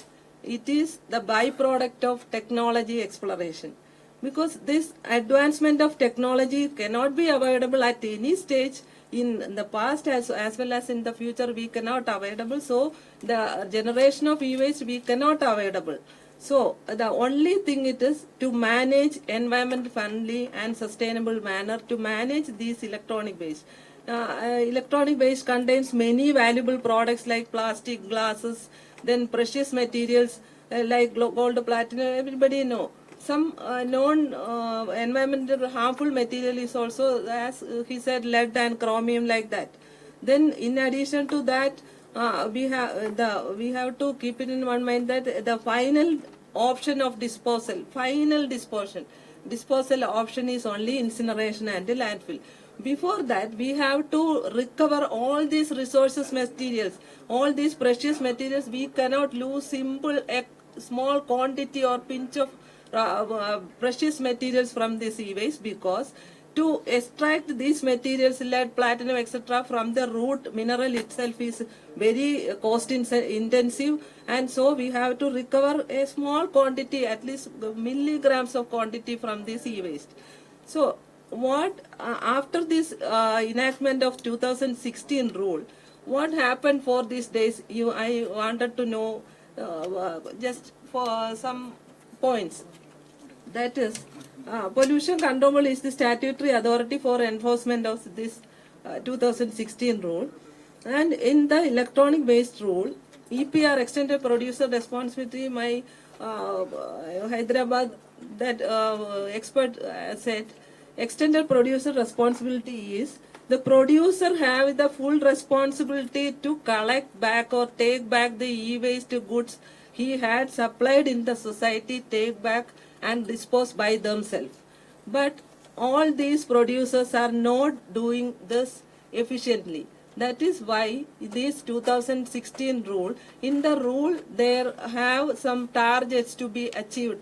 By this month, this much e-waste is to be take back from the system, and in the next year, this percentage of e-waste is to be take back from the system. But this is, even though the extended producer responsibility introduced in the rule, and they have obtained the EPR authorization from Central Pollution Control Board as well, and they have already submitted the EPR plan to the CPCB accordingly, and the CPCB, they have communicated the EPR plan to the State Pollution Control Board, and we have conducted verification of the system they have provided in the EPR plan. Then, for example, Apple, Samsung, large multinational companies are there. And they, in the EPR plan, they will mention that in Neyatinkara, this shop is there. Or in Kollam, in such and such centers, they will specify the units. And we random checking we have conducted, but nobody knows why we are authorizing here. Nobody knows. They don't know Samsung or what Samsung as Apple take back system not here. And we reported this matter to CPCB, and this is long back in 2018 like that. No, 70. And we reported this verification system to CPCB. Then what they have done, they revoked the EPR authorization, and later they rectified the system, and then only they reinstated the EPR authorization. EPR plan they have implemented. And ഇനി കുറച്ച് മലയാളം അങ്ങ് പറഞ്ഞോട്ടെ. എന്നുവെച്ചാൽ ഈ ഇദ്ദേഹം പറഞ്ഞതുപോലെ നമ്മുടെ ഉള്ളി എന്ന് പറയാൻ നമുക്ക് പറ്റൂല. ഇംഗ്ലീഷ് ലാംഗ്വേജ് എന്ന് പറഞ്ഞാൽ നമ്മുടെ മദർ ടങ് ആണ്. അത് നമുക്ക് അതുപോലെ എക്സ്പ്രസ് ചെയ്യണമെങ്കിൽ നമുക്ക് ഐ എം വെരി സോറി, കുറച്ച് മലയാളമാണ് ഇനി പറയാൻ പോകുന്നത്. What I am telling is their EPR authorization and the EPR plan is not being complied by this producers, PROs, collection centers and all that. That already you know. അപ്പോൾ ഈ EPR plan എന്ന് പറയുന്നത് ഇപ്പൊ ഞാൻ പറഞ്ഞു വലിയ multinational companies ആണ്. ഇവര് തന്നെയാണ് നമുക്ക് ഇത് ഈ കോസ്റ്റ് ബെയർ ചെയ്ത് ഈ ഞാൻ പറഞ്ഞ പിഞ്ച് ഓഫ് മെറ്റീരിയൽസ് റിട്ടേൺ ചെയ്ത് നമ്മുടെ സർക്കുലർ എക്കണോമി കംപ്ലൈ ചെയ്യേണ്ടതിന്റെ ഉത്തരവാദിത്വം. അപ്പൊ അത് കൂടുതൽ നമുക്ക് സ്ട്രെങ്തൻ ചെയ്യാൻ വേണ്ടിയിട്ട് സ്റ്റേറ്റ് ഗവൺമെന്റും പൊല്യൂഷൻ കൺട്രോൾ ബോർഡും എല്ലാം ചേർന്ന് മെയ്റ്റുമായിട്ടൊക്കെ ചേർന്ന് നമ്മൾ ഒരുപാട് പരിപാടികളൊക്കെ നടത്തി. അപ്പോൾ ഈ വലിയ മൾട്ടിനാഷണൽ കമ്പനീസിനെയൊക്കെല്ലാം നമ്മൾ ഇൻവൈറ്റ് ചെയ്തിരുന്നു. അപ്പൊ ഇവരെല്ലാം അപ്പൊ നമുക്കൊരു എമൗണ്ട്, ഒരു appreciable price they should give. Appreciable price ഉണ്ടെങ്കിൽ മാത്രമേ everyone is interested to നമുക്ക് ഇത് കൊടുക്കാൻ ഒരു ഇൻട്രസ്റ്റ് വരുള്ളൂ. ഇപ്പൊ ഒരു മൊബൈൽ ഇരിക്കുന്ന പോലെ മറ്റ് സെക്യൂരിറ്റി റീസൺസ് ഒന്നും എനിക്കറിയില്ല. ഇപ്പൊ ഒരു മൊബൈൽ നമ്മൾ കൊടുക്കാൻ എന്തിനു കൊടുത്താൽ നമുക്കൊന്നും കിട്ടാനില്ല, വലിയ പൈസയൊന്നും കിട്ടൂലല്ലോ. അപ്പൊ അതിനൊരു അപ്രീഷ്യബിൾ പ്രൈസ് നമ്മൾ കൊടുക്കുവാണെങ്കിൽ ഈ വേസ്റ്റ് പ്രോഡക്റ്റിന് ഈ ടേക്ക് ബാക്ക് സിസ്റ്റം കൂടുതൽ സ്ട്രെങ്തൻ ചെയ്യുവാണെങ്കിൽ കൂടുതൽ ടാർഗറ്റ് നമുക്ക് അച്ചീവ് ചെയ്യാൻ പറ്റും. ഇപ്പൊ 2016 റൂള് ഇതോടെ തീരുവാണ്. 2022 റൂള് ഏപ്രിൽ മുതൽ വരുവാണ്. ആ റൂളിൽ പറയുന്ന അനുസരിച്ചെന്ന് വെച്ചാൽ കളക്ഷൻ സെന്ററിനൊന്നും യാതൊരു റോളും ഇല്ല. ഓൺലി മാനുഫാക്ചറർ, പ്രൊഡ്യൂസർ, റീസൈക്ലർ, ഡിസ്മാൻഡിലറിന് പോലും ഒരു റോള് ഇല്ല എന്നുള്ളൊരവസ്ഥയാണ് ഈ റൂള് ഏപ്രിൽ വരാൻ പോകുന്നത്. അതെന്തുകൊണ്ട് ആ പോയിന്റിൽ നമ്മൾ എത്തിയെന്ന് ചോദിച്ചു കഴിഞ്ഞാൽ ഈ കളക്ഷൻ ടാർഗറ്റ് നമുക്ക് അച്ചീവ് ചെയ്യാൻ പറ്റിയിട്ടില്ല. മറ്റുള്ള സ്റ്റേറ്റുകളിനെ അപേക്ഷിച്ച് ബോർഡ് ഒരുപാട് പ്രവർത്തനങ്ങൾ നടത്തി നമുക്ക് പറ്റിയിട്ടുണ്ടെങ്കിലും ഇപ്പോൾ ഒരു ഇ വേസ്റ്റ് പ്രോഡക്റ്റ് ഇന്ന് ഇറക്കി കഴിഞ്ഞാൽ 5 വർഷം അതിന്റെ ലൈഫ് ടൈം, മറ്റൊരു പ്രോഡക്റ്റിന് 10 വർഷം, 15 വർഷം. അപ്പൊ ഈ 15 വർഷം ആകുമ്പോൾ ഇത് നമ്മുടെ വേസ്റ്റ് ആയിട്ട് നമ്മുടെ മാർക്കറ്റിൽ, നമ്മുടെ സൊസൈറ്റിയിൽ വരുവാണ്. അപ്പോൾ ഇന്ന് നമ്മൾ പ്രൊഡ്യൂസ് ചെയ്യുന്ന പ്രോഡക്റ്റിന്റെ 10% ഇന്ന വർഷം ടേക്ക് ബാക്ക് ചെയ്യണം, അടുത്ത വർഷം 20%, ഇങ്ങനെ വന്ന് 70%, 80% വന്ന് 100% അവരെടുക്കണമെന്ന് പറഞ്ഞ ടാർഗറ്റിന്റെ ഡേറ്റ് എല്ലാം കഴിഞ്ഞു. ഇതെല്ലാം കഴിഞ്ഞു. ഡ്രാഫ്റ്റ് റൂള് 22 വന്നു. അതിന്റെ കമന്റ്സ് നമുക്ക് സൈറ്റിൽ കൊടുത്തു. അപ്പം ഞങ്ങൾ പൊല്യൂഷൻ കൺട്രോൾ ബോർഡ് MOF അതിന്റെ സജഷൻസ് എഴുതി. അത് എഴുതിയ കാര്യം എന്തുകൊണ്ടെന്ന് പറഞ്ഞാൽ കേരളത്തിൽ നമുക്ക് റീസൈക്ലർ ഇല്ല. ഡിസ്മാൻഡിലർ മാത്രം 2 ഉള്ളൂ. അപ്പൊ ഈ കളക്ഷൻ സെന്ററുകളുടെ റോള് നമ്മുടെ പൊല്യൂഷൻ കേരളത്തിന് പ്രത്യേകതയായിട്ട് അത് ഇമ്പോസ് ചെയ്യണം. ഞങ്ങളുടെ കളക്ഷൻ സെന്ററിന് നല്ലൊരു റോൾ ഉണ്ട്. അത് ഒന്ന്. റീസൈക്ലർ മറ്റ് ഔട്ട്സൈഡ് സ്റ്റേറ്റ്സിലേ ഉള്ളൂ. അപ്പോൾ എന്ന് വെച്ചാൽ റീസൈക്ലറിന്റെ ടാർഗറ്റ് അവർ അച്ചീവ് ചെയ്യുന്നതെന്ന് പറഞ്ഞാൽ അതിന്റെ സറൗണ്ടിങ് ഉള്ള സ്റ്റേറ്റുകളിലും ഡിസ്ട്രിക്റ്റിൽ നിന്നും അവർ കളക്ട് ചെയ്ത് അവരുടെ ടാർഗറ്റ് അച്ചീവ് ചെയ്യും. കേരളത്തിൽ നിന്ന് അത് കിട്ടാൻ സാധ്യതയില്ല. അതുകൊണ്ട് നമ്മൾ MOFന് എഴുതിയിട്ടുണ്ട്, നമ്മുടെ കേരളത്തിൽ കളക്ഷൻ സെന്ററിനും ഡിസ്മാലിനറിനും എല്ലാം ഒരു റോള് നമുക്ക് അത്യാവശ്യമാണ്. എങ്കിലേ നമ്മുടെ കളക്ഷൻ ടാർഗറ്റ് കൂട്ടാൻ പറ്റുള്ളൂ. അപ്പൊ അതൊരു പോയിന്റ്. അടുത്തെന്ന് പറഞ്ഞാൽ പൊല്യൂഷൻ കൺട്രോൾ ബോർഡ് തന്നെ നമ്മുടെ റൂളിന്റെ ഭാഗമായിട്ട് തന്നെ നമ്മളൊരു ഇൻവെന്ററി ചെയ്തു. നിസ്റ്റിന്റെ ആഭിമുഖ്യത്തിൽ ഒരു ഇൻവെന്ററി ചെയ്തു. അപ്പൊ ഈ ഇൻവെന്ററി 17-18 ഡേറ്റ സെയിൽ ഡേറ്റ വെച്ചാണ് ഇൻവെന്ററി ചെയ്തത്. അപ്പൊ അത് പ്രകാരം ഏകദേശം 2029 ആകുമ്പോൾ നമ്മളെ കണക്കനുസരിച്ച് 98,000 ടൺസ് ഓഫ് ഇ വേസ്റ്റ് എന്നാണ് ഈ ഇൻവെന്ററിയിലുള്ളത്. അത് may be more than that, because ഇതിലൊന്നും നമ്മുടെ ഓൺലൈൻ ട്രേഡിംഗ് ഇതൊന്നും നമ്മൾ കണക്കിലെടുത്തിട്ടില്ല. ഓൺലി ബേസ്ഡ് ഓൺ GST ഡേറ്റയാണ്. അപ്പൊ ആ കളക്ഷൻ അത്രയും വേസ്റ്റ് നമ്മൾ പ്രൊജക്ട് ചെയ്തിട്ടുണ്ട് ഈ ഇൻവെന്ററി ത്രൂ. ഇനി വേറെ ഒരു പോയിന്റ് പറയാനുള്ളത്, നമ്മുടെ കേരളത്തിൽ ഇപ്പോഴും കുറച്ച് practice compare to other state കുറവാണ്. പ്രാക്ടീസ് ചെയ്യുന്നതാണ് ഇൻഫോർമൽ ട്രേഡിങ്ങും ഇൻഫോർമൽ ഡിസ്മാൻഡ്ലിങ്ങും. ഇപ്പൊ ഇവിടെ പറഞ്ഞതുപോലെ ഈ പ്രഷ്യസ് മെറ്റീരിയൽസ് എല്ലാം നമുക്ക് ഹൗസ് ഹോൾഡിൽ കുട്ടികൾക്ക് പോലും അവരിത് കളക്ട് ചെയ്ത് അതിൽ നിന്ന് വാല്യുബിൾ മെറ്റീരിയൽസ് എടുക്കുന്ന ഒരു പ്രാക്ടീസ് വരുന്നു. അപ്പൊ അതിന് പേരിൽ സെൻട്രൽ പൊല്യൂഷൻ കൺട്രോൾ ബോർഡിൽ നിന്ന് സ്റ്റേറ്റിന് ഡയറക്ഷനും നോട്ടീസസും ഒക്കെ നമുക്ക് കിട്ടിയിട്ടുണ്ട്. അത് കംപ്ലീറ്റ് അവോയ്ഡ് ചെയ്യണം എന്നാണ് പറയുന്നത്, ഇൻഫോർമൽ ട്രേഡിംഗ് നിർത്തുന്നതിന് വേണ്ടിയിട്ട്. അപ്പൊ അതിനുള്ള ഒരു ഡ്രൈവ് സ്റ്റാർട്ട് ചെയ്ത് വെച്ചിട്ടുണ്ട്. ഇപ്പം ബോർഡെല്ലാം ആ ഡ്രൈവിന്റെ കൂടുതൽ ഏജൻസികളെ കൊണ്ട് ആ ഡ്രൈവ് ചെയ്യാനുള്ളൊരു ഇതിലാണ്. പിന്നെ ഇപ്പം ഇത്രയൊക്കെയാണ് ഇ വേസ്റ്റിന്റെ എനിക്ക് നമ്മുടെ സ്റ്റേറ്റിന്റെ സ്റ്റാറ്റസ് ആയിട്ട് എനിക്ക് പറയാനുള്ളത്. പിന്നെ ഫസ്റ്റ് തന്നെ ഞാൻ പറയേണ്ടതാണ്, നമ്മുടെ എനിക്ക് തോന്നുന്നു നിങ്ങളുടെ ഈ ഇതെന്ന് പറയുന്ന വുമൺ ഫൗണ്ടഡ് ഒരു ഓർഗനൈസേഷൻ ആയിട്ടാണ് മനസ്സിലാക്കിയത്. അപ്പൊ അതിലൊരു ഇമ്പോർട്ടൻസ് ഉണ്ട്, അതും കൂടി പറഞ്ഞ് ഞാനങ്ങ് നിർത്താം. അതായത് നമുക്ക് എർത്ത് സമ്മിറ്റ് ഉണ്ടായിരുന്നു. എർത്ത് സമ്മിറ്റിൽ ഒരു അജണ്ട 21 ഇതൊക്കെ എല്ലാവരും കേട്ടിട്ടുള്ളതായിരിക്കും. അതിന് കുറച്ച് ഒരു 27 പ്രിൻസിപ്പിൾസ് പറയുന്നുണ്ട്. അതിൽ ഫസ്റ്റ് പ്രിൻസിപ്പിൾ ആണ് എന്താണ് സസ്റ്റൈനബിൾ ഡെവലപ്മെന്റ് എന്ന് പറയുന്നത്. ഈ അതിലുള്ള 20ാമത്തെ പ്രിൻസിപ്പിൾ ആണ് woman have a vital role in the sustainable development. അപ്പൊ അതിന്റെ ഭാഗമായിട്ട് ഇവർ ഈ ചെയ്യുന്ന വർക്കിനെ നമ്മൾ ഹൈലി അപ്രീഷിയേറ്റ് ചെയ്യണം. അപ്പൊ അതിന്റെ ഒരു ഭാഗം എന്നോണമാണ് സസ്റ്റൈനബിൾ ഡെവലപ്മെന്റിന്റെ ഭാഗം എന്നോണം എന്നാണ് ഇവരുടെ ഈ എൻഡ്യൂറിനെ ഞാൻ കാണുന്നത്. അതിനൊരു ഫസ്റ്റ് വലിയൊരു അപ്രിസിയേഷൻ. അതിനെന്നെ ഒരു ഇവിടെ 2 വാക്ക് സംസാരിക്കാൻ വിളിച്ചതിന് ഞാൻ പ്രത്യേകം നന്ദി പറയാണ്. എനിക്കെല്ലാം കേൾക്കാൻ പറ്റാത്തതെന്ന് വെച്ചാൽ ഞങ്ങൾ ഈ മാഡം പറഞ്ഞതുപോലെ പൊല്യൂഷൻ കൺട്രോൾ ബോർഡിന്റെ ജില്ലയിൽ ഒരു ഓഫീസ്, ഇത്രയും മറ്റ് പഞ്ചായത്തുകളും ഇതും എല്ലാം ഉള്ളപ്പോൾ ഒറ്റ ഒരു ഓഫീസിൽ ആകെ ഒരു പെർമനന്റ് സ്റ്റാഫും ഒരു AE ഒക്കെ വെച്ച് വർക്ക് ചെയ്യുന്നതാണ്. നമുക്ക് ഒരുപാട് തിരക്കുള്ളത് കൊണ്ട് ഞാൻ റിക്വസ്റ്റ് ചെയ്താണ് എനിക്ക് ഇതിന്റെ ഇടയിലൊന്ന് സംസാരിക്കാനായിട്ട് ഞാൻ ചോദിച്ചു വാങ്ങിച്ചത്. പിന്നെ ലാസ്റ്റ് ആയിട്ട് ഞാൻ ഒന്നും കൂടെ പറയുകയാണ്, നമ്മൾ എപ്പോഴും സസ്റ്റൈനബിൾ ഡെവലപ്മെന്റ് എന്ന് ഞാൻ പലയിടത്തും ക്ലാസ്സും നമുക്ക് ഇത് അവയർനെസിന്റെ ഭാഗമാണ്. അപ്പൊ ഈ ഞാനിവിടെ വന്ന് സംസാരിച്ചതും എനിക്ക് നമ്മുടെ റൂൾ ഇംപ്ലിമെന്റേഷന്റെ അല്ലെങ്കിൽ ക്വാർട്ടർലി റിപ്പോർട്ടിനകത്ത് നമുക്ക് ഇൻക്ലൂഡ് ചെയ്യാൻ പറ്റും. എന്തെങ്കിലും ഒരു പോയിന്റ് നമുക്ക് കൺവേ ചെയ്യാൻ പറ്റിയെങ്കിൽ അപ്പൊ അതിന്റെ പാർട്ടായിട്ട് നമുക്കും അതൊരു ഉപയോഗമുള്ളതാണ്. പിന്നെ സസ്റ്റൈനബിൾ ഡെവലപ്മെന്റ് എന്ന് പറയുമ്പോൾ ഞാൻ എപ്പോഴും ഒരു മെസ്സേജ് പറയാൻ ആഗ്രഹിക്കുന്നത് നമ്മുടെ ഗാന്ധിജിയുടെ വേർഡ്സ് ആണ്. അതെല്ലാവർക്കും അറിയായിരിക്കും. ഓൾ റിസോഴ്സസ്, എല്ലാവർക്കും ആവശ്യമുള്ള സാധനങ്ങൾ നമുക്ക് ഉണ്ട്, but not for our greed. Everything we need, every resources we need is in our earth, but not for our greed. TN 75M 9556 ആര വണ്ടിയാണ്? അതൊന്ന് മാറ്റിയിട്ടുണ്ട്, മിനിസ്റ്റർ എത്തിയിട്ടുണ്ട്. അപ്പം കഴിയാണ്. അതുകൊണ്ട് ഈ വേർഡ്സിൽ തന്നെ എല്ലാം ഉണ്ട്. നമ്മളെ സസ്റ്റൈനബിൾ ഡെവലപ്മെന്റ് ഗാന്ധിജി പറഞ്ഞ വേർഡ്സിൽ തന്നെ ഉണ്ട്. ഗാന്ധിജി ഒരിക്കൽ പോലും എൻവയറൺമെന്റ് പ്രൊട്ടക്ഷൻ എന്നുള്ളൊരു വേർഡ് പറഞ്ഞിട്ടില്ല. But what he said and what he done and his way of life ആണ് എല്ലാ പരിസ്ഥിതി പ്രൊട്ടക്ഷൻ എന്നും അദ്ദേഹം പറഞ്ഞത് കൂടി പറഞ്ഞുകൊണ്ട് ഞാൻ എന്റെ വാക്കുകൾ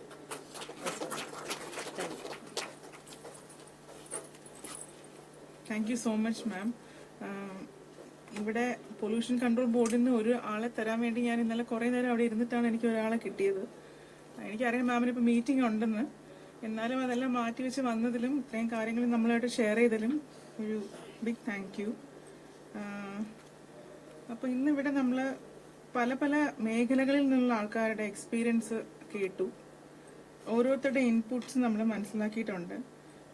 വീഗ്രോ ഫോറസ്റ്റ് ഇന്ന് നമ്മൾ ഇവിടെ പഠിക്കുന്ന ഓരോ കാര്യങ്ങൾ, കാരണം നമ്മളിപ്പോൾ സോമദേവ് സാർ പറയുന്നതായിരിക്കില്ല ധന്യ മാം പറയുന്നത്. അപ്പോൾ ഇതെല്ലാം ഞങ്ങൾ മനസ്സിലാക്കുന്നുണ്ട്, ഇതിൽ നിന്നെല്ലാം നല്ല കാര്യങ്ങൾ ഞങ്ങൾ ഉൾക്കൊള്ളുന്നുണ്ട്. ഞങ്ങൾ ഞങ്ങളുടെ ഓർഗനൈസേഷൻ ത്രൂ അവയർനെസ് സെഷൻസ് കൊടുക്കുന്നുണ്ട്. അപ്പോൾ ഇത് ഇങ്ങനത്തെ കിട്ടുന്ന അറിവുകളൊക്കെ വെച്ചിട്ടാണ് ഞങ്ങൾ കുട്ടികൾക്ക് പറഞ്ഞു കൊടുക്കാറ് കൂടുതൽ കാര്യങ്ങൾ. അപ്പോൾ thank you so much for sharing your wisdom. അതാണ് മെയിൻ ആയിട്ടുള്ളത്. സെമിനാറും കോൺഫറൻസും ചെയ്യാൻ മാത്രമല്ല, ഞങ്ങൾ പുറത്തിറങ്ങി വർക്ക് ചെയ്യുന്ന ആൾക്കാരും കൂടിയാണ്. അപ്പോൾ ഈ വേസ്റ്റ് മാനേജ്മെന്റ് എന്ന് പറയുന്നത് ഞങ്ങളുടെ പ്രൈമറി ഏരിയ അല്ലാഞ്ഞിട്ടും ഞങ്ങൾ എഫോറസ്റ്റേഷനിൽ തുടങ്ങിയ ആൾക്കാരാണ്. പക്ഷേ റീസൈക്ലിംഗ് ഒരു ദിവസം ഞങ്ങൾ ഒരു ബീച്ച് ക്ലീൻ ചെയ്യാൻ പോയപ്പോൾ തുടങ്ങിയതാണ് റീസൈക്ലിംഗ്. കാരണം അവിടെ ഞങ്ങൾ കണ്ടത് അത്ര സിവിയർ ആയിട്ടുള്ള ഒരു ക്ലൈമറ്റ് ഇഷ്യൂ ആയിരുന്നു. അപ്പോൾ ഞങ്ങളെ കൊണ്ട് ചെയ്യാൻ പറ്റുന്ന അത്രയും കാര്യങ്ങൾ ചെയ്യാം എന്ന് വിചാരിച്ച് തുടങ്ങിയതാണ്. So these kinds of sessions help us a lot. ഇങ്ങനത്തെ ഇവിടുന്ന് കിട്ടുന്ന ഇൻപുട്സ് ഞങ്ങളുടെ ഭാവിയിൽ ഞങ്ങളുടെ വളർച്ചയ്ക്കും ഞങ്ങളുടെ കൂടെ നിൽക്കുന്ന കുട്ടികൾക്ക് അറിവ് പകരാനും ഉപയോഗപ്പെടും. അപ്പം ഞങ്ങൾ മിനിസ്റ്റർ ഇപ്പം എത്തിയിട്ടുണ്ട്. അപ്പം സാറ് വന്ന് ഇതൊന്ന് ഇനോഗ്രേഷൻ കഴിഞ്ഞതിന് ശേഷം നമുക്ക് അടുത്ത സെഷനിലോട്ട് പോകും. So thank you so much.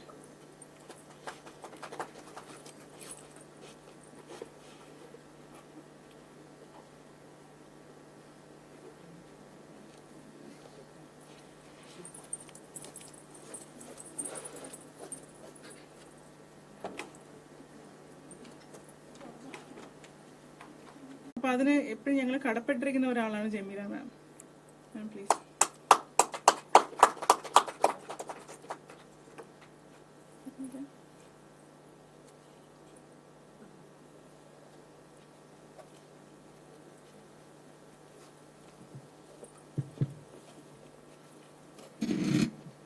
എല്ലാവർക്കും നമസ്കാരം. തീർച്ചയായും ഈ ഒരു വീഗ്രോ ഫോറസ്റ്റ് ഫൗണ്ടേഷന്റെ ഈ നാഷണൽ സെമിനാറിൽ പങ്കെടുക്കാൻ എനിക്കൊരു അവസരം നൽകിയതിന് ഞാൻ നിങ്ങളെ എല്ലാവരെയും നന്ദിപൂർവ്വം സ്മരിക്കുകയാണ്. എല്ലാവർക്കും നന്ദി. അപ്പോൾ തീർച്ചയായും ഈ വീഗ്രോ ഫോറസ്റ്റ് ഫൗണ്ടേഷൻ തിരുവനന്തപുരം നഗരസഭയുടെ ഹെൽത്ത് സ്റ്റാൻഡിംഗ് കമ്മിറ്റി ചെയർപേഴ്സണാണ് ഞാൻ. അപ്പോൾ അവരെല്ലാവരും കൂടെ എന്നെ വന്നിരുന്നു. അവരുടെ ആ ഒരു നല്ലൊരു ടീം വർക്ക്, നമ്മുടെ തീരപ്രദേശം കുറച്ച് ക്ലീൻ ചെയ്യാമെന്നുള്ള ഒരു രീതിയിൽ തന്നെ അവർ വന്നു. അവർ വേളി കടപ്പുറത്ത് വേളി ടൂറിസ്റ്റ് വില്ലേജിന്റെ പരിസരവുമാണ് അവരെല്ലാം ക്ലീൻ ചെയ്തത്. വളരെയേറെ ധാരാളം പ്ലാസ്റ്റിക് അജൈവ മാലിന്യങ്ങളെല്ലാം കൂടിക്കിടന്ന ഒരവസ്ഥയിലാണ് അവരെല്ലാം വന്നത്. അവർ വന്ന് വളരെ സന്തോഷപൂർവ്വം നല്ല എനർജറ്റിക് ആയിട്ട് ഒരു നേരം ഇങ്ങനെ പുലർന്നു വരുന്ന സമയത്താണ് നമ്മൾ ആ പരിപാടി ഉദ്ഘാടനം ചെയ്യുന്നത് പോലും. നല്ലൊരു ടീമാണ്, നല്ല എനർജറ്റിക് യുവ നേതൃത്വം കൊടുത്ത നല്ല യുവാക്കളും യുവതികളും ഉൾപ്പെടുന്ന ഒരു നല്ലൊരു ടീം, എനർജറ്റിക് ടീം. തീർച്ചയായിട്ടും അത് കാണുമ്പോൾ തന്നെ ഞാൻ ഇത്രയും വയസ്സായിട്ടും എനിക്ക് അവരുടെ കൂടെ നിന്നപ്പോൾ അവരോടൊപ്പം എനിക്കും വർക്ക് ചെയ്യാനുള്ള ഒരു സാഹചര്യമാണ് എനിക്കും തോന്നിയത്. എനിക്ക് ടൺ കണക്കിന് മാലിന്യമാണ് അവിടെ നിന്ന് ശേഖരിച്ച് പ്ലാസ്റ്റിക് ചാക്കുകളിലാക്കുകയും അത് പിന്നെ നമ്മുടെ നഗരസഭയുടെ ജീവനക്കാരെ ഉപയോഗിച്ചുകൊണ്ട് അത് നമ്മുടെ സംഭരണ കേന്ദ്രത്തിലേക്ക് കൊണ്ടുപോവുകയും ചെയ്തു. നമ്മളിപ്പം ഏറ്റവും കൂടുതൽ അഭിമുഖീകരിക്കുന്ന ഒരു പ്രശ്നമാണ് ഈ മാലിന്യ പ്രശ്നം എന്നുള്ളത് നിങ്ങൾക്ക് എല്ലാവർക്കും അറിയാവുന്നതാണ്. ഇപ്പൊ മനുഷ്യന്റെ ഒരു ആറ്റിറ്റ്യൂഡ് മാറാതെ ഇതിൽ നിന്നും വലിയൊരു മോചനം, ഒരു പൂർണ്ണ മോചനം നമുക്ക് ഉണ്ടാകുകയില്ല എന്നാണ് ഞാൻ ഇതുവരെ ഉള്ള അനുഭവം കൊണ്ട് മനസ്സിലാക്കിയിട്ടുള്ളത്. അവരെല്ലാവരും തന്നെ എങ്ങോട്ട് ഒഴിഞ്ഞു കിടക്കുന്ന പറമ്പിലേക്ക് വലിച്ചെറിയുന്നു, ഹൈവേയുടെ സൈഡിൽ കൊണ്ടുവന്നിടുന്നു, ഫ്ലൈറ്റിന് പ്രോപ്പറായിട്ട് ടേക്ക് ഓഫ് ലാൻഡിംഗ് ഒന്നും പറ്റാത്തൊരവസരത്തിൽ അങ്ങനത്തെ പ്രശ്നം ഉണ്ടാകുന്നു. അറവ് മാലിന്യങ്ങൾ കൊണ്ടുപോകുന്ന വഴി നിക്ഷേപിച്ചു കൊണ്ടുപോകുന്നു. അങ്ങനെ പല പല പ്രശ്നങ്ങളായിട്ട് 100,000 പ്രശ്നങ്ങളാണ് ഈ മാലിന്യവുമായിട്ട് ബന്ധപ്പെട്ടുകൊണ്ട് തിരുവനന്തപുരം നഗരസഭ അഭിമുഖീകരിക്കുന്ന ഏറ്റവും വലിയ പ്രശ്നം എന്നുള്ളത്. ജൈവമാലിന്യങ്ങളുടെ കാര്യത്തിൽ നമുക്ക് നേരത്തെ ഒരു പ്ലാന്റ് ഉണ്ടായിരുന്നു, വെള്ളപ്പിൽശാല ഒരു സെൻട്രലൈസ്ഡ് പ്ലാന്റ് ഉണ്ടായിരുന്നു. ആ പ്ലാന്റ് നമ്മൾ പൂട്ടിയതിനു ശേഷം അതിന് പല വീടുകളിലും പല പദ്ധതികളും പല മാർഗങ്ങളും അവലംബിച്ചുകൊണ്ട്, അതായത് പൈപ്പ് കമ്പോസ്റ്റ്, അതുപോലെ കിച്ചൺ ബിന്നുകൾ, അതുപോലെ എയറോബിക് ബിന്നുകൾ, കമ്മ്യൂണിറ്റി എയറോബിക് ബിന്നുകൾ സ്ഥാപിച്ചു, റിംഗ് കമ്പോസ്റ്റുകൾ സ്ഥാപിച്ചു, ബയോഗ്യാസുകൾ സ്ഥാപിച്ചു. ഇതെല്ലാം തന്നെ പോകുമ്പോഴും നമ്മൾക്ക് ഈ കോവിഡിന്റെ സാഹചര്യം വന്നപ്പോഴത്തേക്കും നമുക്കതൊരു പൂർണ്ണതയിലേക്ക് എത്തിക്കാൻ പറ്റാത്ത ഒരു സാഹചര്യമാണ് ഉണ്ടായത്. അപ്പോഴേക്ക് ആൾക്കാരെല്ലാം തന്നെ അവർക്കിത് ട്രാൻസ്പോർട്ടേഷന്റെ പ്ലാസ്റ്റിക് മാലിന്യങ്ങളൊന്നും തന്നെ ട്രാൻസ്പോർട്ട് ചെയ്യാൻ പറ്റാത്ത സാഹചര്യം വന്നു. ഇതെല്ലാം തന്നെ എല്ലാവരും ഡിസ്പോസിബിൾ കപ്പുകളെല്ലാം തന്നെ ആ സമയത്ത് എല്ലാവരും ഉപയോഗിക്കേണ്ട ഒരു സാഹചര്യം വന്നു. പ്ലാസ്റ്റിക് നിരോധിച്ചെങ്കിലും നമുക്ക് ഈ കോവിഡ് വന്നപ്പോഴത്തേക്ക് വീണ്ടും ഇതെല്ലാം തന്നെ ലക്ഷക്കണക്കിന് പ്ലാസ്റ്റിക് കപ്പുകളെല്ലാം തന്നെ ഡിസ്പോസിബിൾ സിംഗിൾ യൂസ്ഡ് പ്ലാസ്റ്റിക്കുകൾ ഒരുപാട് മാർക്കറ്റിലേക്ക് വന്നു. അതെല്ലാം നമുക്ക് തന്നെ ഏറ്റവും വളരെയേറെ ഒരു ബുദ്ധിമുട്ടുണ്ടാക്കിയതാണ്. മാലിന്യ പ്രശ്നവുമായിട്ട് തന്നെ തിരുവനന്തപുരം നഗരത്തിലേക്ക് ധാരാളം മാലിന്യങ്ങൾ വന്നുകൊണ്ടിരുന്നു. അപ്പൊ നമുക്ക് എല്ലാവർക്കും അറിയാവുന്ന പോലെയാണ് ഏറ്റവും വലിയ ഒരു നഗരസഭയാണ് തിരുവനന്തപുരം നഗരസഭ എന്നുള്ളത്. 100 വാർഡുകൾ അടങ്ങുന്നതാണ്. 10 ലക്ഷത്തോളം ജനങ്ങൾ പാർക്കുന്ന സ്ഥലമാണ്. 3.5 ലക്ഷത്തോളം കുടുംബങ്ങൾ തന്നെയുണ്ട്. 25,000 കച്ചവട സ്ഥാപനങ്ങളുണ്ട്. 1 ലക്ഷത്തോളം ആളുകൾ വന്നു പോകുന്ന ഒരു ഫ്ലോട്ടിംഗ് പോപ്പുലേഷൻ ഉണ്ട്. അപ്പൊ നാച്ചുറലി മാലിന്യം വളരെയേറെ നമ്മൾ കരുതുന്നതിനൊക്കെ അപ്പുറമാണ്. പക്ഷെ അതെല്ലാം നമ്മൾ ഉള്ള സാഹചര്യത്തിൽ എല്ലാവർക്കും തന്നെ ഒരു നല്ലൊരു അന്തരീക്ഷം കിട്ടണമെന്നുള്ളത് കൊണ്ട് തന്നെ നമ്മുടെ ജീവനക്കാരെ എല്ലാവരും ഉപയോഗിച്ചുകൊണ്ട് തന്നെ ഈ പ്ലാസ്റ്റിക്കുകളെല്ലാം തന്നെ ഒരുപാട് ഡംപ് സൈറ്റുകൾ ഉണ്ടായിരുന്നു. അതെല്ലാം കഴിയുന്നത്ര ക്ലിയർ ചെയ്തുകൊണ്ട് നമ്മളിപ്പോൾ സെഗ്രിഗേറ്റ് ചെയ്ത് നമ്മൾ നഗരസഭാ കരാറിൽ ഏർപ്പെടുത്തിയിട്ടുള്ള ഏജൻസികൾക്ക് കൈമാറ്റം ചെയ്യുകയാണ് ചെയ്യുന്നത്. നിലവിൽ തിരുവനന്തപുരം നഗരസഭയ്ക്ക് ഒരു പ്ലാന്റുകളൊന്നും തന്നെയില്ല.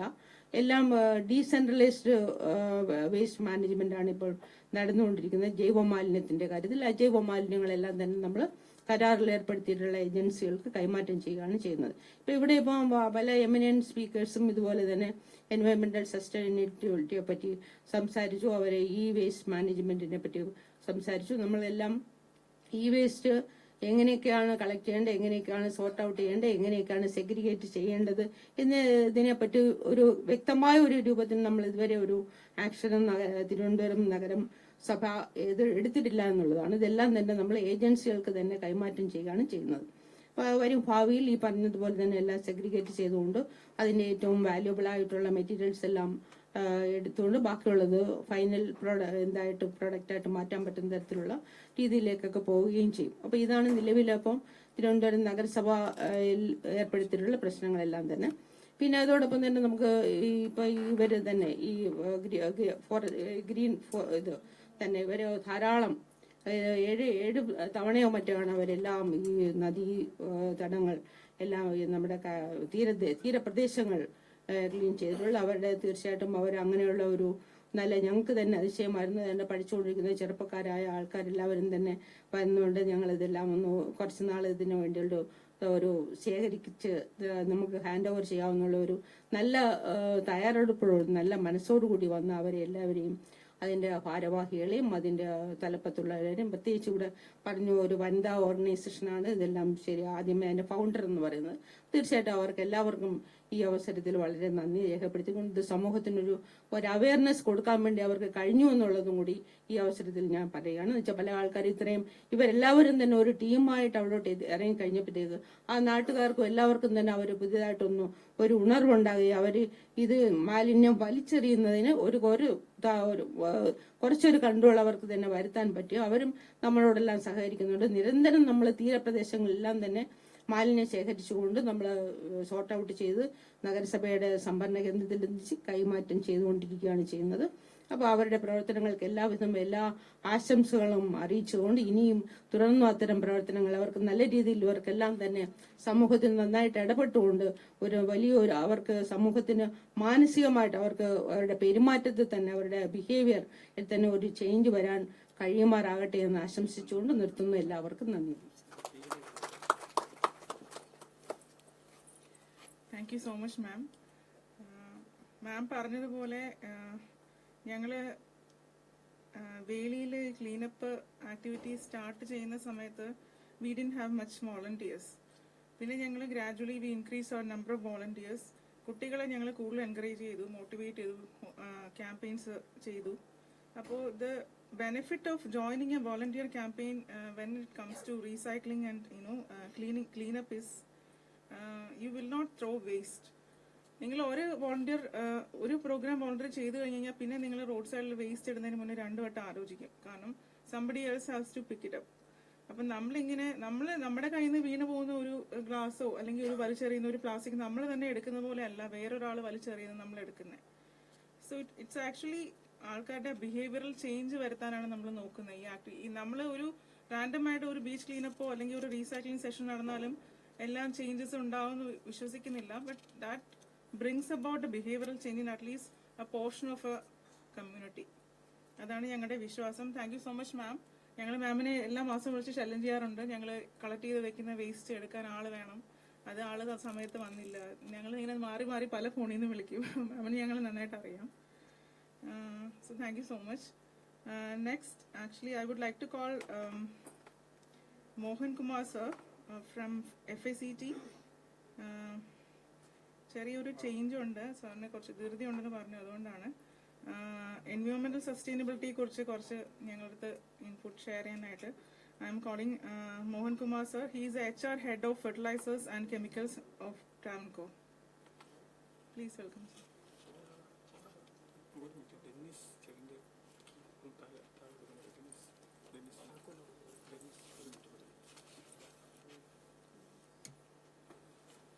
A warm good morning to all of you. And I'm coming from Kochi, and I'm representing a central public sector undertaking. But the subject that we were asked to talk here is on e-waste management. But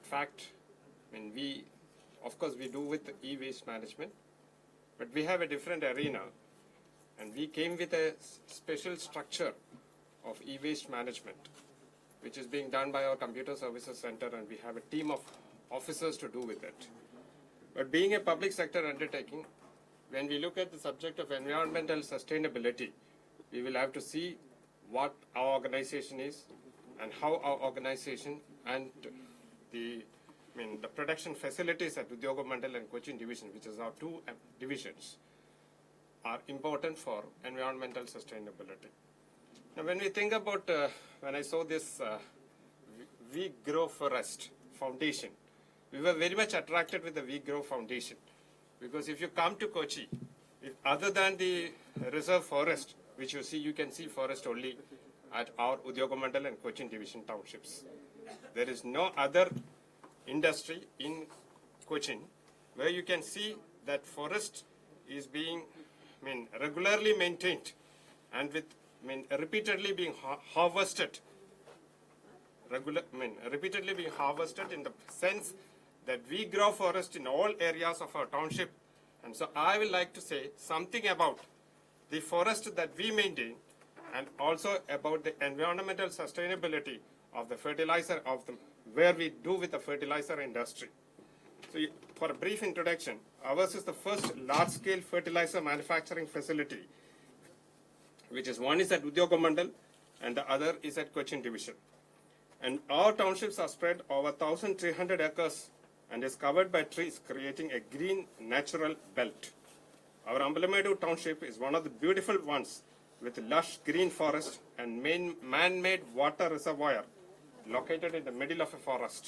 And you cannot see such a man-made reservoir anywhere in the state of Kerala.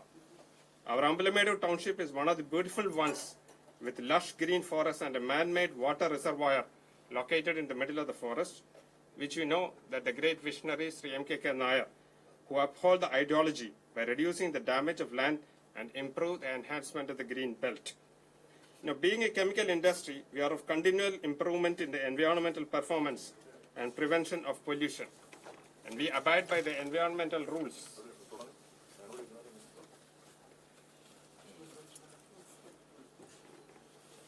Can I continue?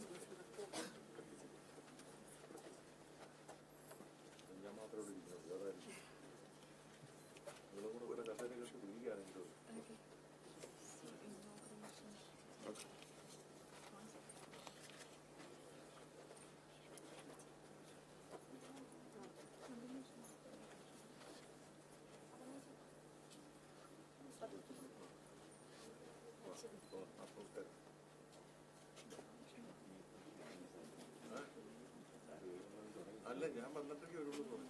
പരിപാടി 10. നമസ്കാരം. നമ്മൾ ഏവരും കാത്തിരുന്ന സമയം എത്തി. നമ്മുടെ ബഹുമാനപ്പെട്ട ഗതാഗത വകുപ്പ് മന്ത്രി ഇവിടെ എത്തിച്ചേർന്നിട്ടുണ്ട്. അദ്ദേഹത്തെ ഇനോഗ്രേഷന് വേണ്ടിയിട്ട് സാദരം ക്ഷണിക്കുന്നു.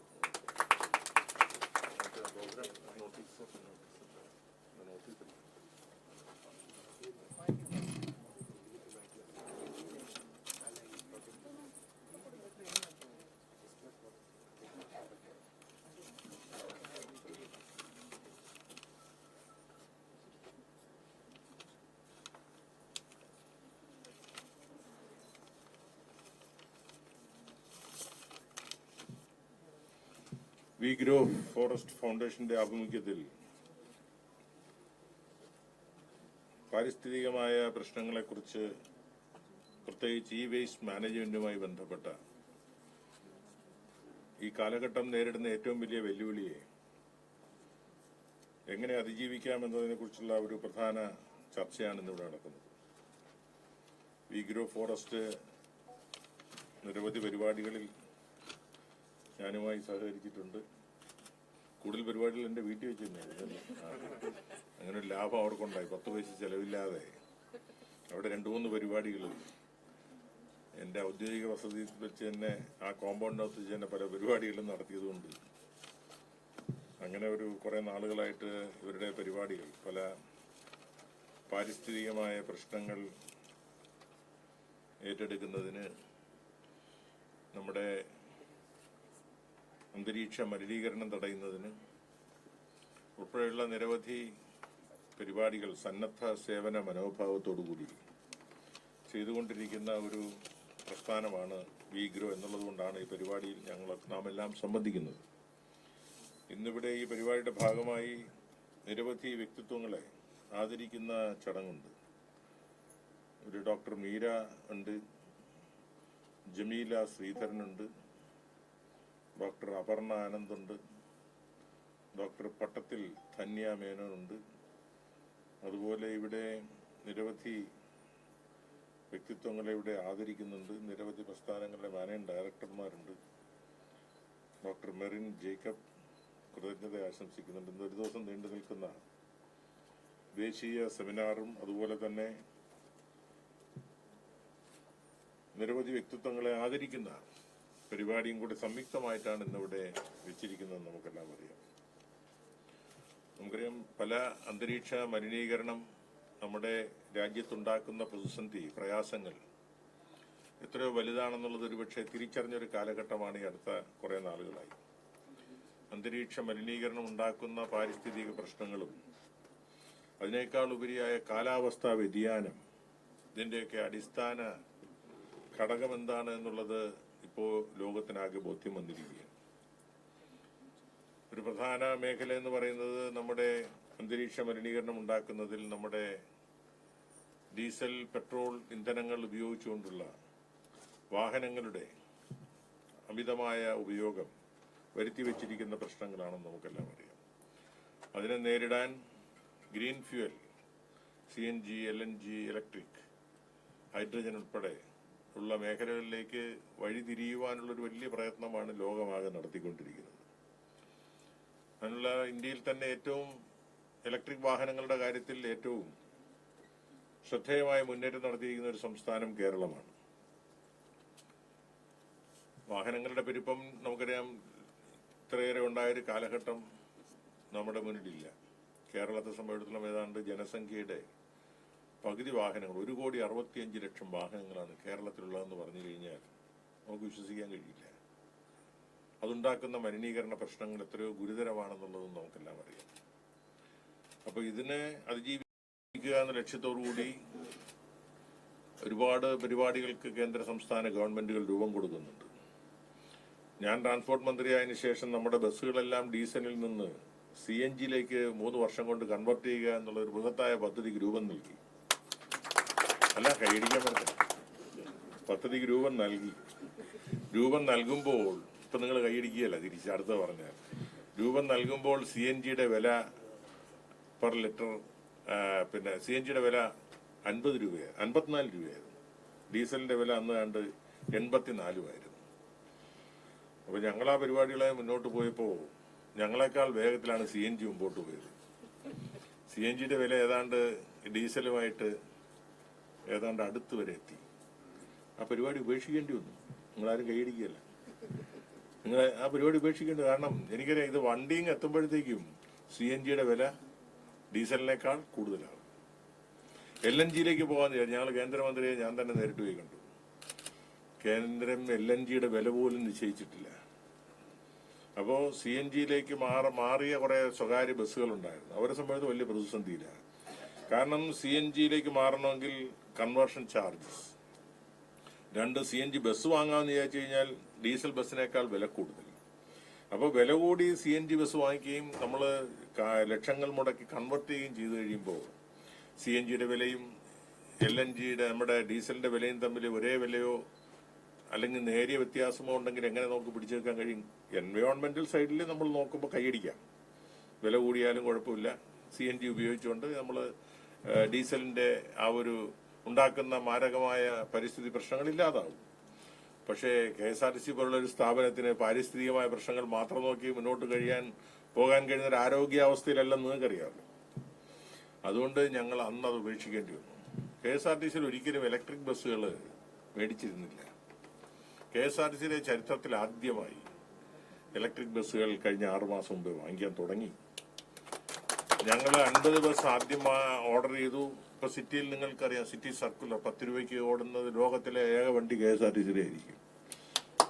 സിറ്റി സർക്കുലറിൽ നമ്മളിപ്പോൾ 40 ബസ്സുകൾ എത്തിക്കഴിഞ്ഞു. ഇനി 10 ബസ്സുകൾ കൂടി 2 ആഴ്ചക്കകം എത്തുകയാണ്. അത് കഴിഞ്ഞാൽ ഇപ്പോൾ സ്മാർട്ട് സിറ്റിയുടെ നിന്ന് ലഭിച്ച കുറെ തുക ഉപയോഗിച്ചുകൊണ്ട് 125 ഇലക്ട്രിക് വാഹനങ്ങൾ കൂടി തിരുവനന്തപുരം സിറ്റിയിലെത്തും. കിഫ്ബിയുടെ സഹായത്തോട് ലഭിക്കുന്ന പണം ഉപയോഗിച്ചുകൊണ്ട് നമ്മൾ ഏതാണ്ട് 10-400 ഇലക്ട്രിക് ബസ്സുകളാണ് വാങ്ങാൻ ഉദ്ദേശിക്കുന്നത്. അപ്പോൾ പക്ഷെ ഇലക്ട്രിക് ബസ്സിന്റെ ഒരു പ്രശ്നം, നമ്മുടെ ലോങ് ഡിസ്റ്റൻസ് യാത്രയ്ക്ക് നമുക്ക് സൂപ്പർ ക്ലാസ് യാത്രകൾക്ക് ഇലക്ട്രിക് ബസ്സുകൾ ഉപയോഗിക്കുമ്പോൾ വലിയ പ്രശ്നം, ഒരു പ്രതിസന്ധി ഉണ്ട്. നിങ്ങൾക്കറിയാം, നമുക്കിവിടെ ഇവിടുന്ന് വണ്ടികൾ ബാംഗ്ലൂരിലേക്കോ ചെന്നൈയിലേക്കോ അല്ലെങ്കിൽ കോഴിക്കോടിലേക്കോ പോകണമെങ്കിൽ അത്രയും ഒരു ചാർജിന് അത്രയും നമുക്ക് ഓടിക്കാൻ കഴിയില്ല. വഴിക്ക് വെച്ച് ചാർജ് ചെയ്യാൻ 2 മണിക്കൂർ എടുക്കുമ്പോൾ ആളുകൾ പിന്നെ ഡ്രൈവറെ പൊതിരെ തല്ലും. കാരണം ഇവിടെ നിങ്ങൾ കോഴിക്കോട്ടേക്ക് പോകാൻ ടിക്കറ്റ് എടുത്തിട്ട് 2 മണിക്കൂർ ചാർജിങ്ങിന് വേണ്ടിക്കൊണ്ട് എറണാകുളത്ത് നിർത്തിയിട്ടാനുള്ള ഒരു അവസ്ഥ എന്താ? അപ്പൊ അതുകൊണ്ട് ലോങ് ഡിസ്റ്റൻസ് ബസ്സുകളെ സംബന്ധിച്ചിടത്തോളം നമുക്ക് ഇലക്ട്രിക് ബസ്സുകൾ ഒരു ചെറിയ ഒരു പ്രതിസന്ധി സൃഷ്ടിക്കുന്നുണ്ട്. വില നോക്കിയാൽ നമ്മുടെ ഡീസൽ ബസ്സുകളെക്കാൾ ഏതാണ്ട് 3 ഇരട്ടി വിലയുമാണ്. ഇപ്പൊ ഞങ്ങൾ 9 മീറ്റർ നീളമുള്ള ചെറിയ ബസ്സുകൾ നിങ്ങൾ കണ്ടോണല്ലോ, സിറ്റിക്കകത്ത് ഇപ്പോൾ ഓടുന്ന ഇലക്ട്രിക് ബസ് 92 ലക്ഷം രൂപയാണ്. ഞങ്ങൾ ഡീസൽ ബസ് മേടിച്ചാൽ 30-35 കൂടിയാൽ 40 ലക്ഷം രൂപയാണ്. പക്ഷെ എങ്കിലും പാരിസ്ഥിതികമായ പ്രശ്നങ്ങൾ മുന്നിൽ കണ്ടുകൊണ്ട് നമ്മൾ ഇലക്ട്രിക് ബസ്സുകളിലേക്ക് നീങ്ങാനുള്ള ഒരു വലിയ ചുവടുവയ്പ് ആരംഭിച്ചു കഴിഞ്ഞിരിക്കുന്നു. സിറ്റിയിൽ വരുന്ന ഏതാനും നാളുകൾക്കുള്ളിൽ പ്രകടമായ മാറ്റം ഉണ്ടാകും. സിറ്റിയിൽ ഒരു വർഷത്തിനുള്ളിലുള്ള മുഴുവൻ ബസ്സുകളും ഇലക്ട്രിക് ബസ്സുകളായി തിരുവനന്തപുരം സിറ്റി, ബാക്കി സിറ്റികളിലേക്ക് നമ്മൾ കടക്കാൻ ആഗ്രഹിക്കുന്നതേ ഉള്ളൂ. ആദ്യം വീട് നന്നാക്കിയിട്ട് വേണമല്ലോ നാട് നന്നാക്കാന്ന് പറഞ്ഞ പോലെ എന്റെ ജില്ല നന്നാക്കിയിട്ട് അടുത്ത ജില്ലയിലേക്ക് പോകാൻ വിചാരിച്ചിരിക്കുക. പിന്നെ തലസ്ഥാനം കൂടിയാണല്ലോ, ഞാൻ പ്രതിനിധാനം ചെയ്ത മണ്ഡലം കൂടിയാണ് തിരുവനന്തപുരം സിറ്റി. അതുകൊണ്ട് മാത്രമല്ല, തലസ്ഥാന നഗരം എന്നുള്ള കാര്യത്തിലുള്ള പ്രാധാന്യം കൊടുത്തുകൊണ്ടാണ് നമ്മൾ തിരുവനന്തപുരം സിറ്റിയിലെ ബസ്സുകൾ ആദ്യവും അടുത്ത ഘട്ടത്തിൽ മറ്റ് കോർപ്പറേഷൻ മേഖലകളിലേക്ക് സിറ്റി സർവീസുകൾ നമ്മൾ ഇലക്ട്രിക് ബസ്സുകളാക്കാൻ ശ്രമിക്കുന്നത്. അങ്ങനെ നമ്മുടെ ഒരു മാലിന്യ പ്രശ്നങ്ങൾ, അന്തരീക്ഷ മലിനീകരണം നല്ലൊരു പങ്ക് തടയുന്നതിനുള്ള ഒരു കഠിനമായ പ്രയത്നമാണ് നടത്തിക്കൊണ്ടിരിക്കുന്നത്. ഇവിടെ ഇപ്പൊ നമ്മുടെ മുന്നിലുള്ള വിഷയം എനിക്കറിയാം, ഇ വേസ്റ്റ് മാനേജ്മെന്റ് ആണ്. നമുക്കറിയാം, ഇ വേസ്റ്റ് വിദേശ രാജ്യങ്ങളിൽ നിന്ന് പണ്ടൊക്കെ നമുക്ക് ഉപയോഗിച്ച് എന്നാൽ പൂർണ്ണമായി എക്സോസ്റ്റ് ചെയ്യപ്പെടാത്ത കുറച്ചു നാളുകൾ ഉപയോഗിക്കാൻ കഴിയുന്ന കമ്പ്യൂട്ടറുകളൊക്കെ വെളിയിൽ നിന്ന് കിട്ടിയപ്പോൾ നമ്മൾ ഭയങ്കര സന്തോഷത്തോടെ അങ്ങ് സ്വീകരിച്ചു. അമേരിക്കയൊക്കെ എത്ര ഹൃദയ വിശാലതയോടെയാണ് നമുക്ക് തരുന്നത്. ലക്ഷക്കണക്കിന് കമ്പ്യൂട്ടറിലല്ല ഇന്ത്യയെ കൊണ്ട് തള്ളിയത്. പക്ഷെ പിന്നീടാണ് നമുക്ക് മനസ്സിലായത് ഈ വേസ്റ്റ് ഡംപ് ചെയ്യാൻ പറ്റിയ സ്ഥലം ഇന്ത്യ എന്ന് അവർക്ക് മനസ്സിലായി.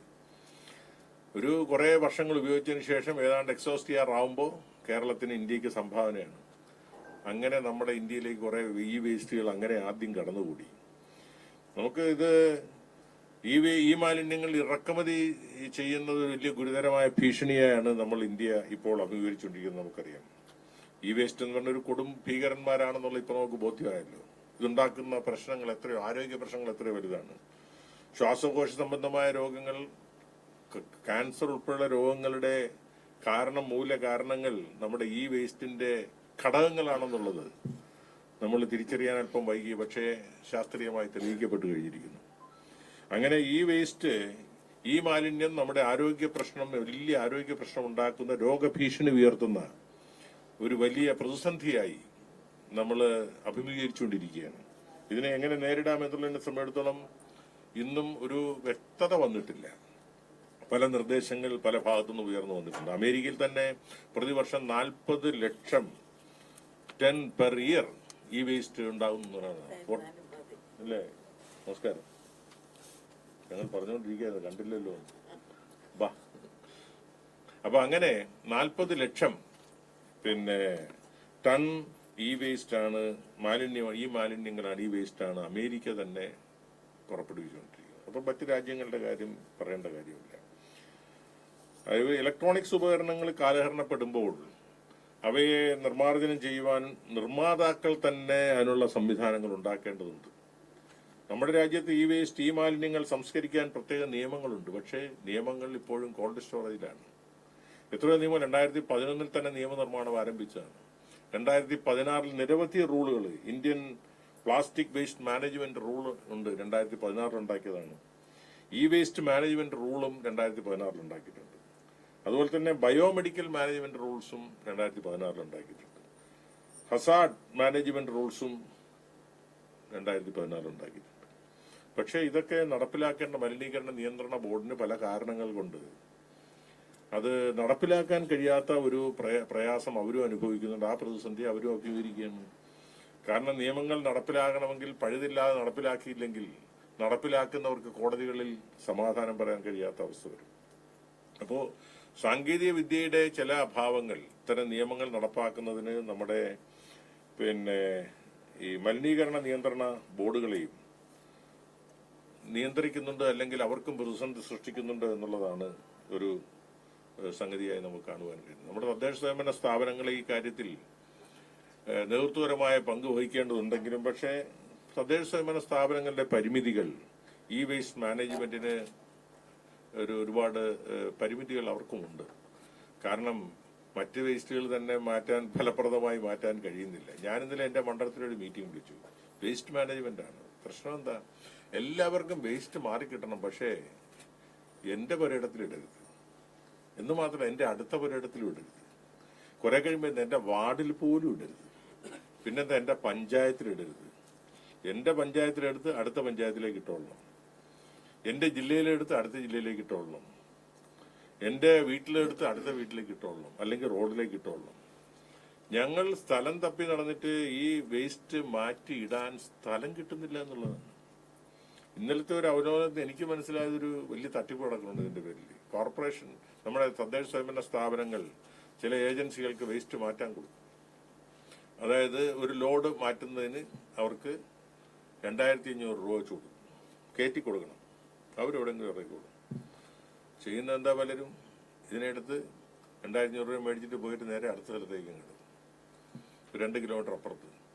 എന്നിട്ട് ഇതേ സാധനം തന്നെ പിന്നെ പിറ്റേ ദിവസം വേറെ 2500 കൊടുക്കുമ്പോൾ ഇത് കയറ്റി കൊടുക്കുമ്പോൾ കയറ്റിയെടുത്ത് വേറെ 2 കിലോമീറ്റർ അപ്പുറത്ത് കൊടുക്കും.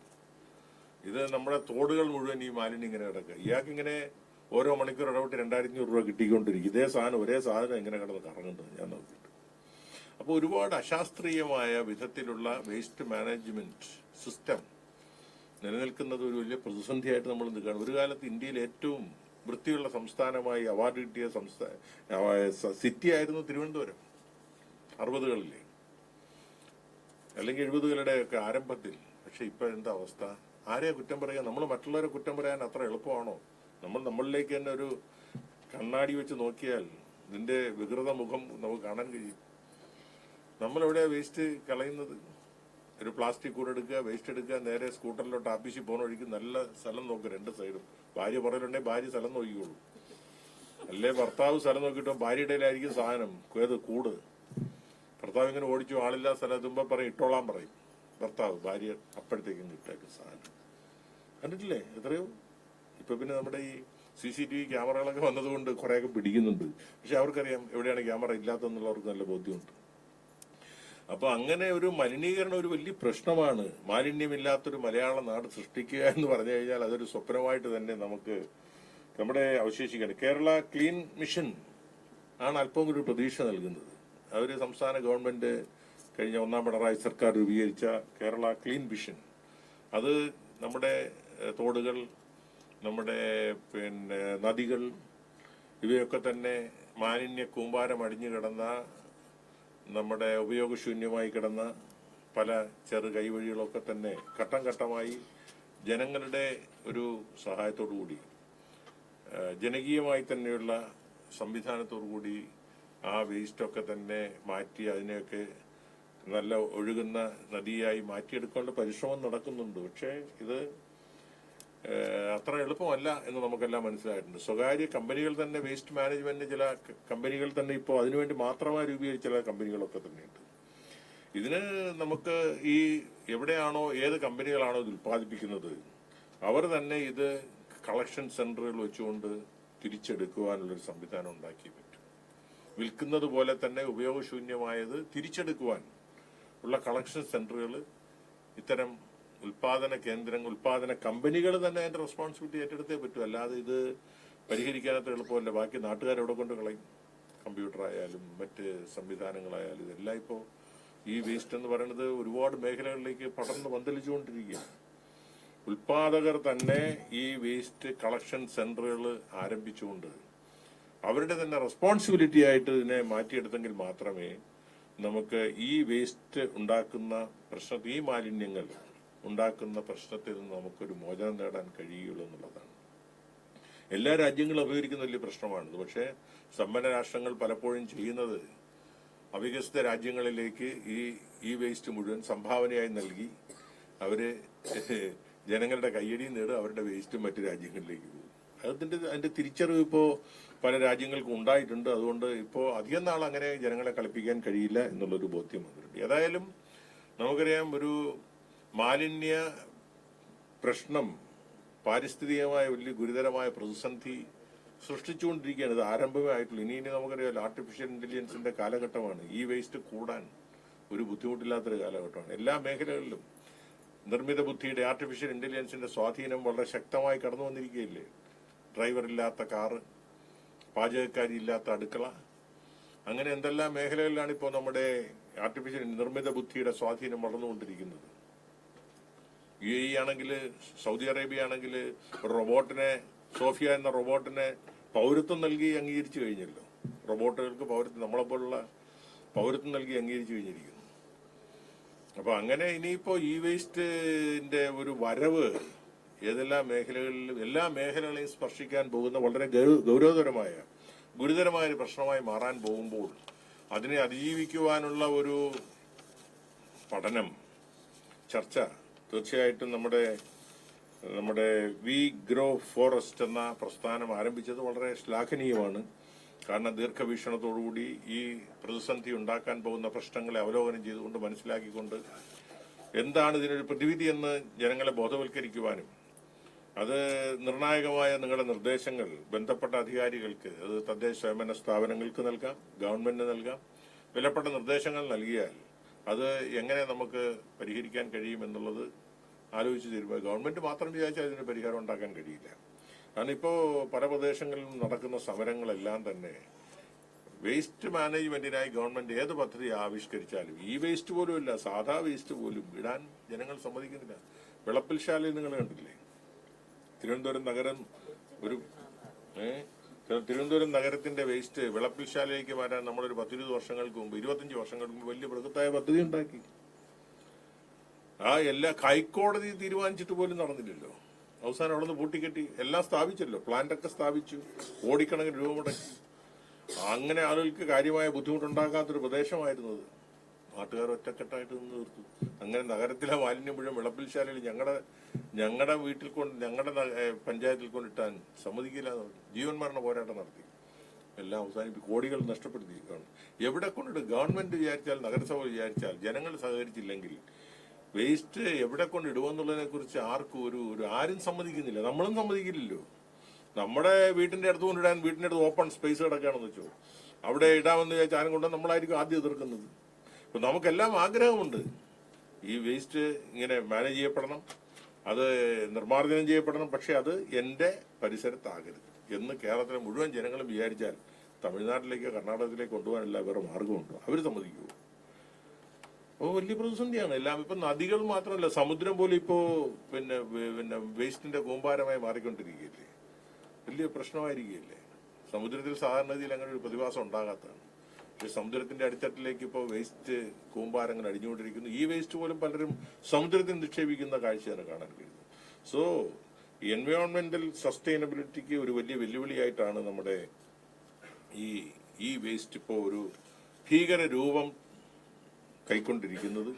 അതിനെ പ്രതിരോധിക്കാൻ, അതിനെ ഇല്ലായ്മ ചെയ്യാൻ, അതിന് പ്രതിവിധി കണ്ടെത്തുക എന്നുള്ളത് ശാസ്ത്ര ലോകം തന്നെ കണ്ടെത്തേണ്ട ഒരു സംഗതിയായിട്ടാണ് മാറിയിരിക്കുന്നത്. കണ്ടുപിടിക്കാൻ ശാസ്ത്രജ്ഞന്മാരും ഇത് കഴിഞ്ഞാൽ എന്ത് ചെയ്യണമെന്നും കൂടി പിന്നെ അവർക്ക് ആ റെസ്പോൺസിബിലിറ്റി ഏറ്റെടുക്കില്ല. പിന്നെ അത് സർക്കാർ ചെയ്തോളൂ എന്നുള്ളതാണ്. ആധുനിക ശാസ്ത്ര സാങ്കേതിക വിദ്യയുടെ സഹായത്തോടെ കണ്ടുപിടിക്കുന്ന ഇത്തരം സംവിധാനങ്ങൾ ലോകത്തേക്ക് വന്നു കഴിയുമ്പോൾ ഇത് ഉൽപ്പാദിപ്പിക്കുന്ന ജോലി മാത്രം കമ്പനികൾ ഏറ്റെടുത്താൽ പോരാ. അത് കഴിയുമ്പോൾ ഇത് ഉപയോഗശൂന്യമാകുമ്പോൾ എന്ത് ചെയ്യുന്നതിന്റെ ഉത്തരവാദിത്വം കൂടി ഉൽപ്പാദിപ്പിക്കുന്ന കമ്പനികൾ ഏറ്റെടുത്തെങ്കിൽ മാത്രമേ ഈ പ്രശ്നത്തിന് പരിഹാരമുണ്ടാവുകയുള്ളൂ. അതെങ്ങനെ റീസൈക്കിൾ ചെയ്യാൻ പറ്റുമെന്നുള്ള അവരാലോചിക്കണം. അപ്പോൾ അതൊന്നുമില്ലാതെ ഇത് പ്രൊഡക്ഷൻ മാത്രം ഞങ്ങളുടെ ജോലിയാണ്, ബാക്കി നാട്ടുകാരുടെ ജോലി എന്ന് പറഞ്ഞു കഴിഞ്ഞാൽ ഇത് എവിടെ കൊണ്ടിടും? നമ്മുടെ എല്ലാ വീടുകളിൽ ഇപ്പോൾ 2-3 മൊബൈൽ ഇല്ലാത്ത ആളുകളുണ്ടോ? TV ഉപയോഗശൂന്യമായി എന്താ ചെയ്യുക? ഇതാരെങ്കിലും വാങ്ങിക്കുമോ? ഇത് വലിയ പ്രതിസന്ധിയാണിത്. അപ്പോൾ അതുകൊണ്ട് ഈ പ്രതിസന്ധി പരിഹരിക്കുവാനുള്ള ഒരു വലിയ യജ്ഞം നടത്തുവാൻ തയ്യാറായിരിക്കുന്ന വി ഗ്രോ ഫോറസ്റ്റിനെ പ്രത്യേകമായി അഭിനന്ദിക്കുന്നു. ഒരുപാട് കാര്യങ്ങൾ അവർ ചെയ്യാറുണ്ട്. അതിൻ്റെ ഈ കാലഘട്ടം നേരിടുന്ന ഏറ്റവും വലിയ വെല്ലുവിളി എന്നുള്ള നിലയ്ക്ക് ഇത് ഏറ്റെടുത്ത നിങ്ങളെ അഭിനന്ദിച്ചുകൊണ്ട് നിങ്ങളുടെ എല്ലാ അനുഭവത്തോടെ ഈ സംരംഭം ഞാൻ ഉദ്ഘാടനം ചെയ്യണോ? അത് ഉദ്ഘാടനം കഴിഞ്ഞോന്ന് എനിക്കറിയില്ല. ഞാൻ ഔപചാരികമായി ഉദ്ഘാടനം ചെയ്യുന്നു. നന്ദി, നമസ്കാരം.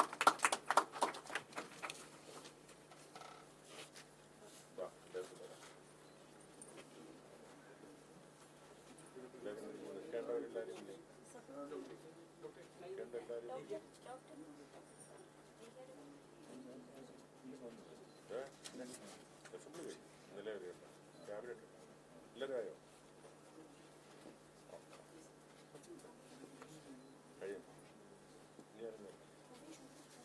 ഇതിനേക്കാളും വിളക്ക് അപ്പുറത്ത് വെച്ചിട്ട് നമ്മൾ അവിടെ നിൽക്കുന്നത് അപ്പോൾ എല്ലാവരെയും കിട്ടുമായിരുന്നു. വിളിക്കേണ്ടതെല്ലാം വിളിക്കും. പ്രശ്നമായി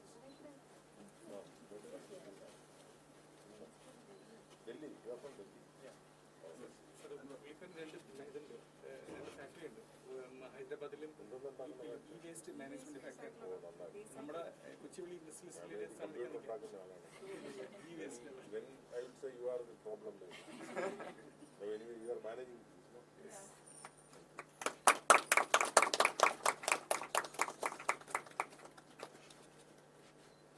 ശരി, അടുത്ത ആർക്ക് കൊടുക്കണം?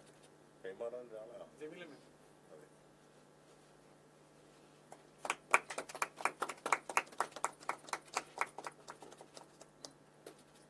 സുശീൽ സർ. യെസ്. മൂന്നാല് തിരികെ ഉള്ളൂ. 2 തിരികെ ഉള്ളൂ. 2 പേർക്ക് സൗന്ദര്യ ഡൽഹിക്ക് ഇരിക്കുന്നത്.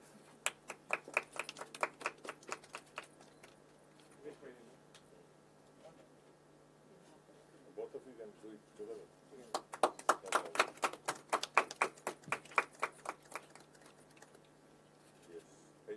എനിക്ക് പോകാൻ അവാർഡ് കൊടുക്കണോ? അതാ വിളിക്കുക.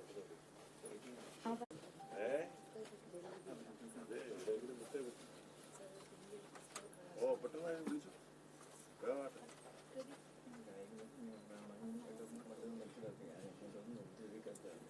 ഡോക്ടർ പ്രദീപ് രാജഗോപാൽ അദ്ദേഹത്തിന്റെ ആദ്യത്തെ പുസ്തക പ്രകാശനമാണ് ബഹുമാനപ്പെട്ട മന്ത്രി നിർവഹിക്കുന്നത്.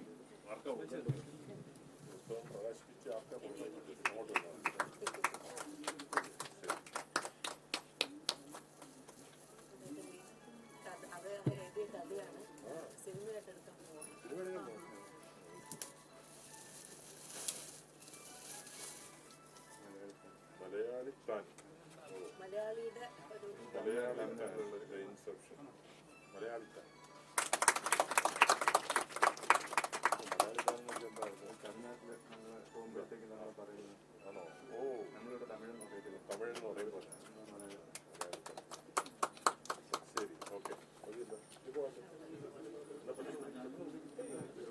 അടുത്തതായി നമ്മുടെ അവാർഡ് ദാന ചടങ്ങാണ്.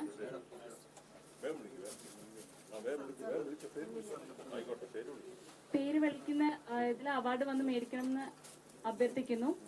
ആദ്യമായി പി ജമീല ശ്രീധരൻ മാമാണ് നമ്മുടെ ബീച്ച് ക്ലീനപ്പിന്റെ എല്ലാ സഹായവും നമുക്ക് ചെയ്തു തരുന്നത്. Doctor Dhanya Menon പട്ടത്ത്,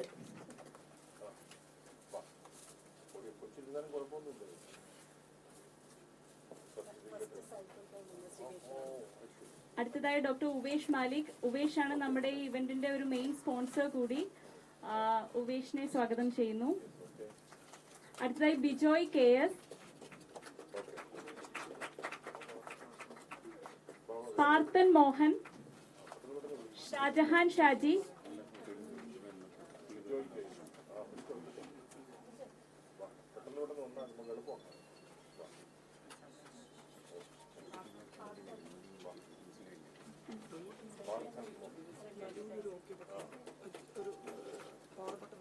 Shishir Kumar Valappil,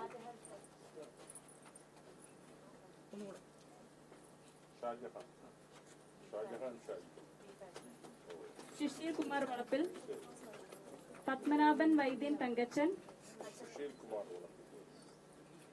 Padmanabhan Vaidyan Thankachan, Ajith Kumar K A, Heera P Gopal, Yasir Muhammad,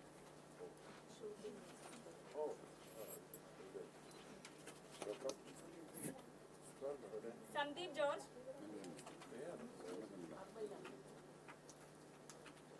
Sandhya S S, P R Somadev, Thulaseedharan Nair, Sandeep George, P R Somadev,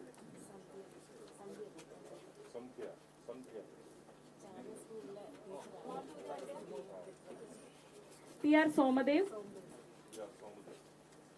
Thulaseedharan Nair sir, social forestry department, Vince Mathew Karma news, Safeer M, Sanji bags, Sivakumar K P,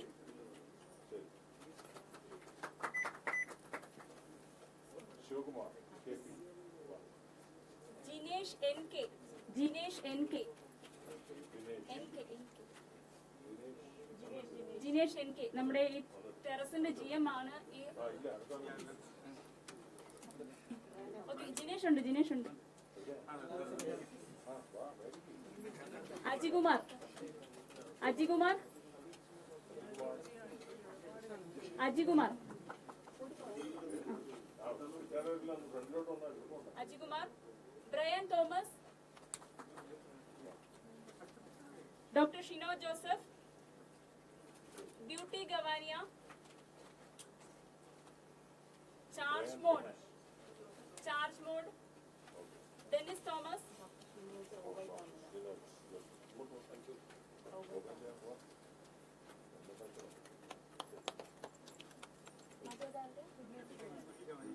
charge mode, beauty Gavania, charge mode, AR Mohan Kumar, Dennis Thomas, AR Mohan Kumar, Jinesh M B,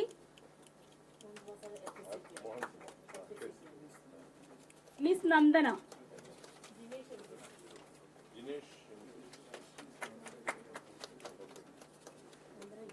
അടുത്തതായി photography കോൺടെസ്റ്റിന് ഓഗസ്റ്റിൽ prize ലഭിച്ച കുറച്ചു പേരുണ്ട്.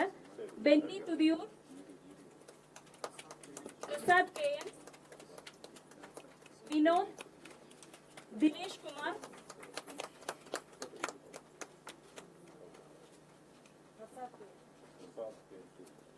Vinod, Dilesh,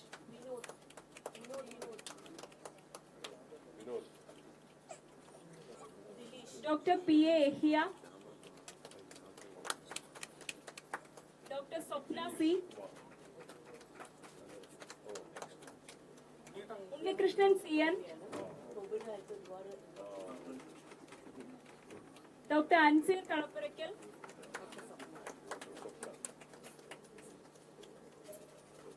Ganesh Dharma, Dr. Shinaz Salaludi.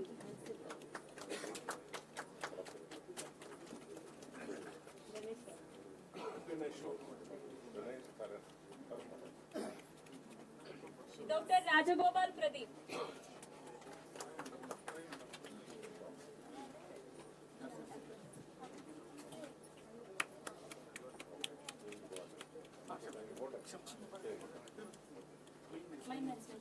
One second.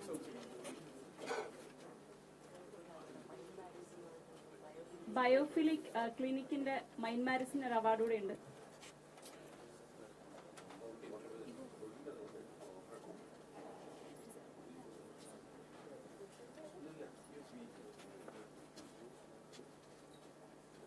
Mind Maris biophilic ക്ലിനിക്കാണിത്.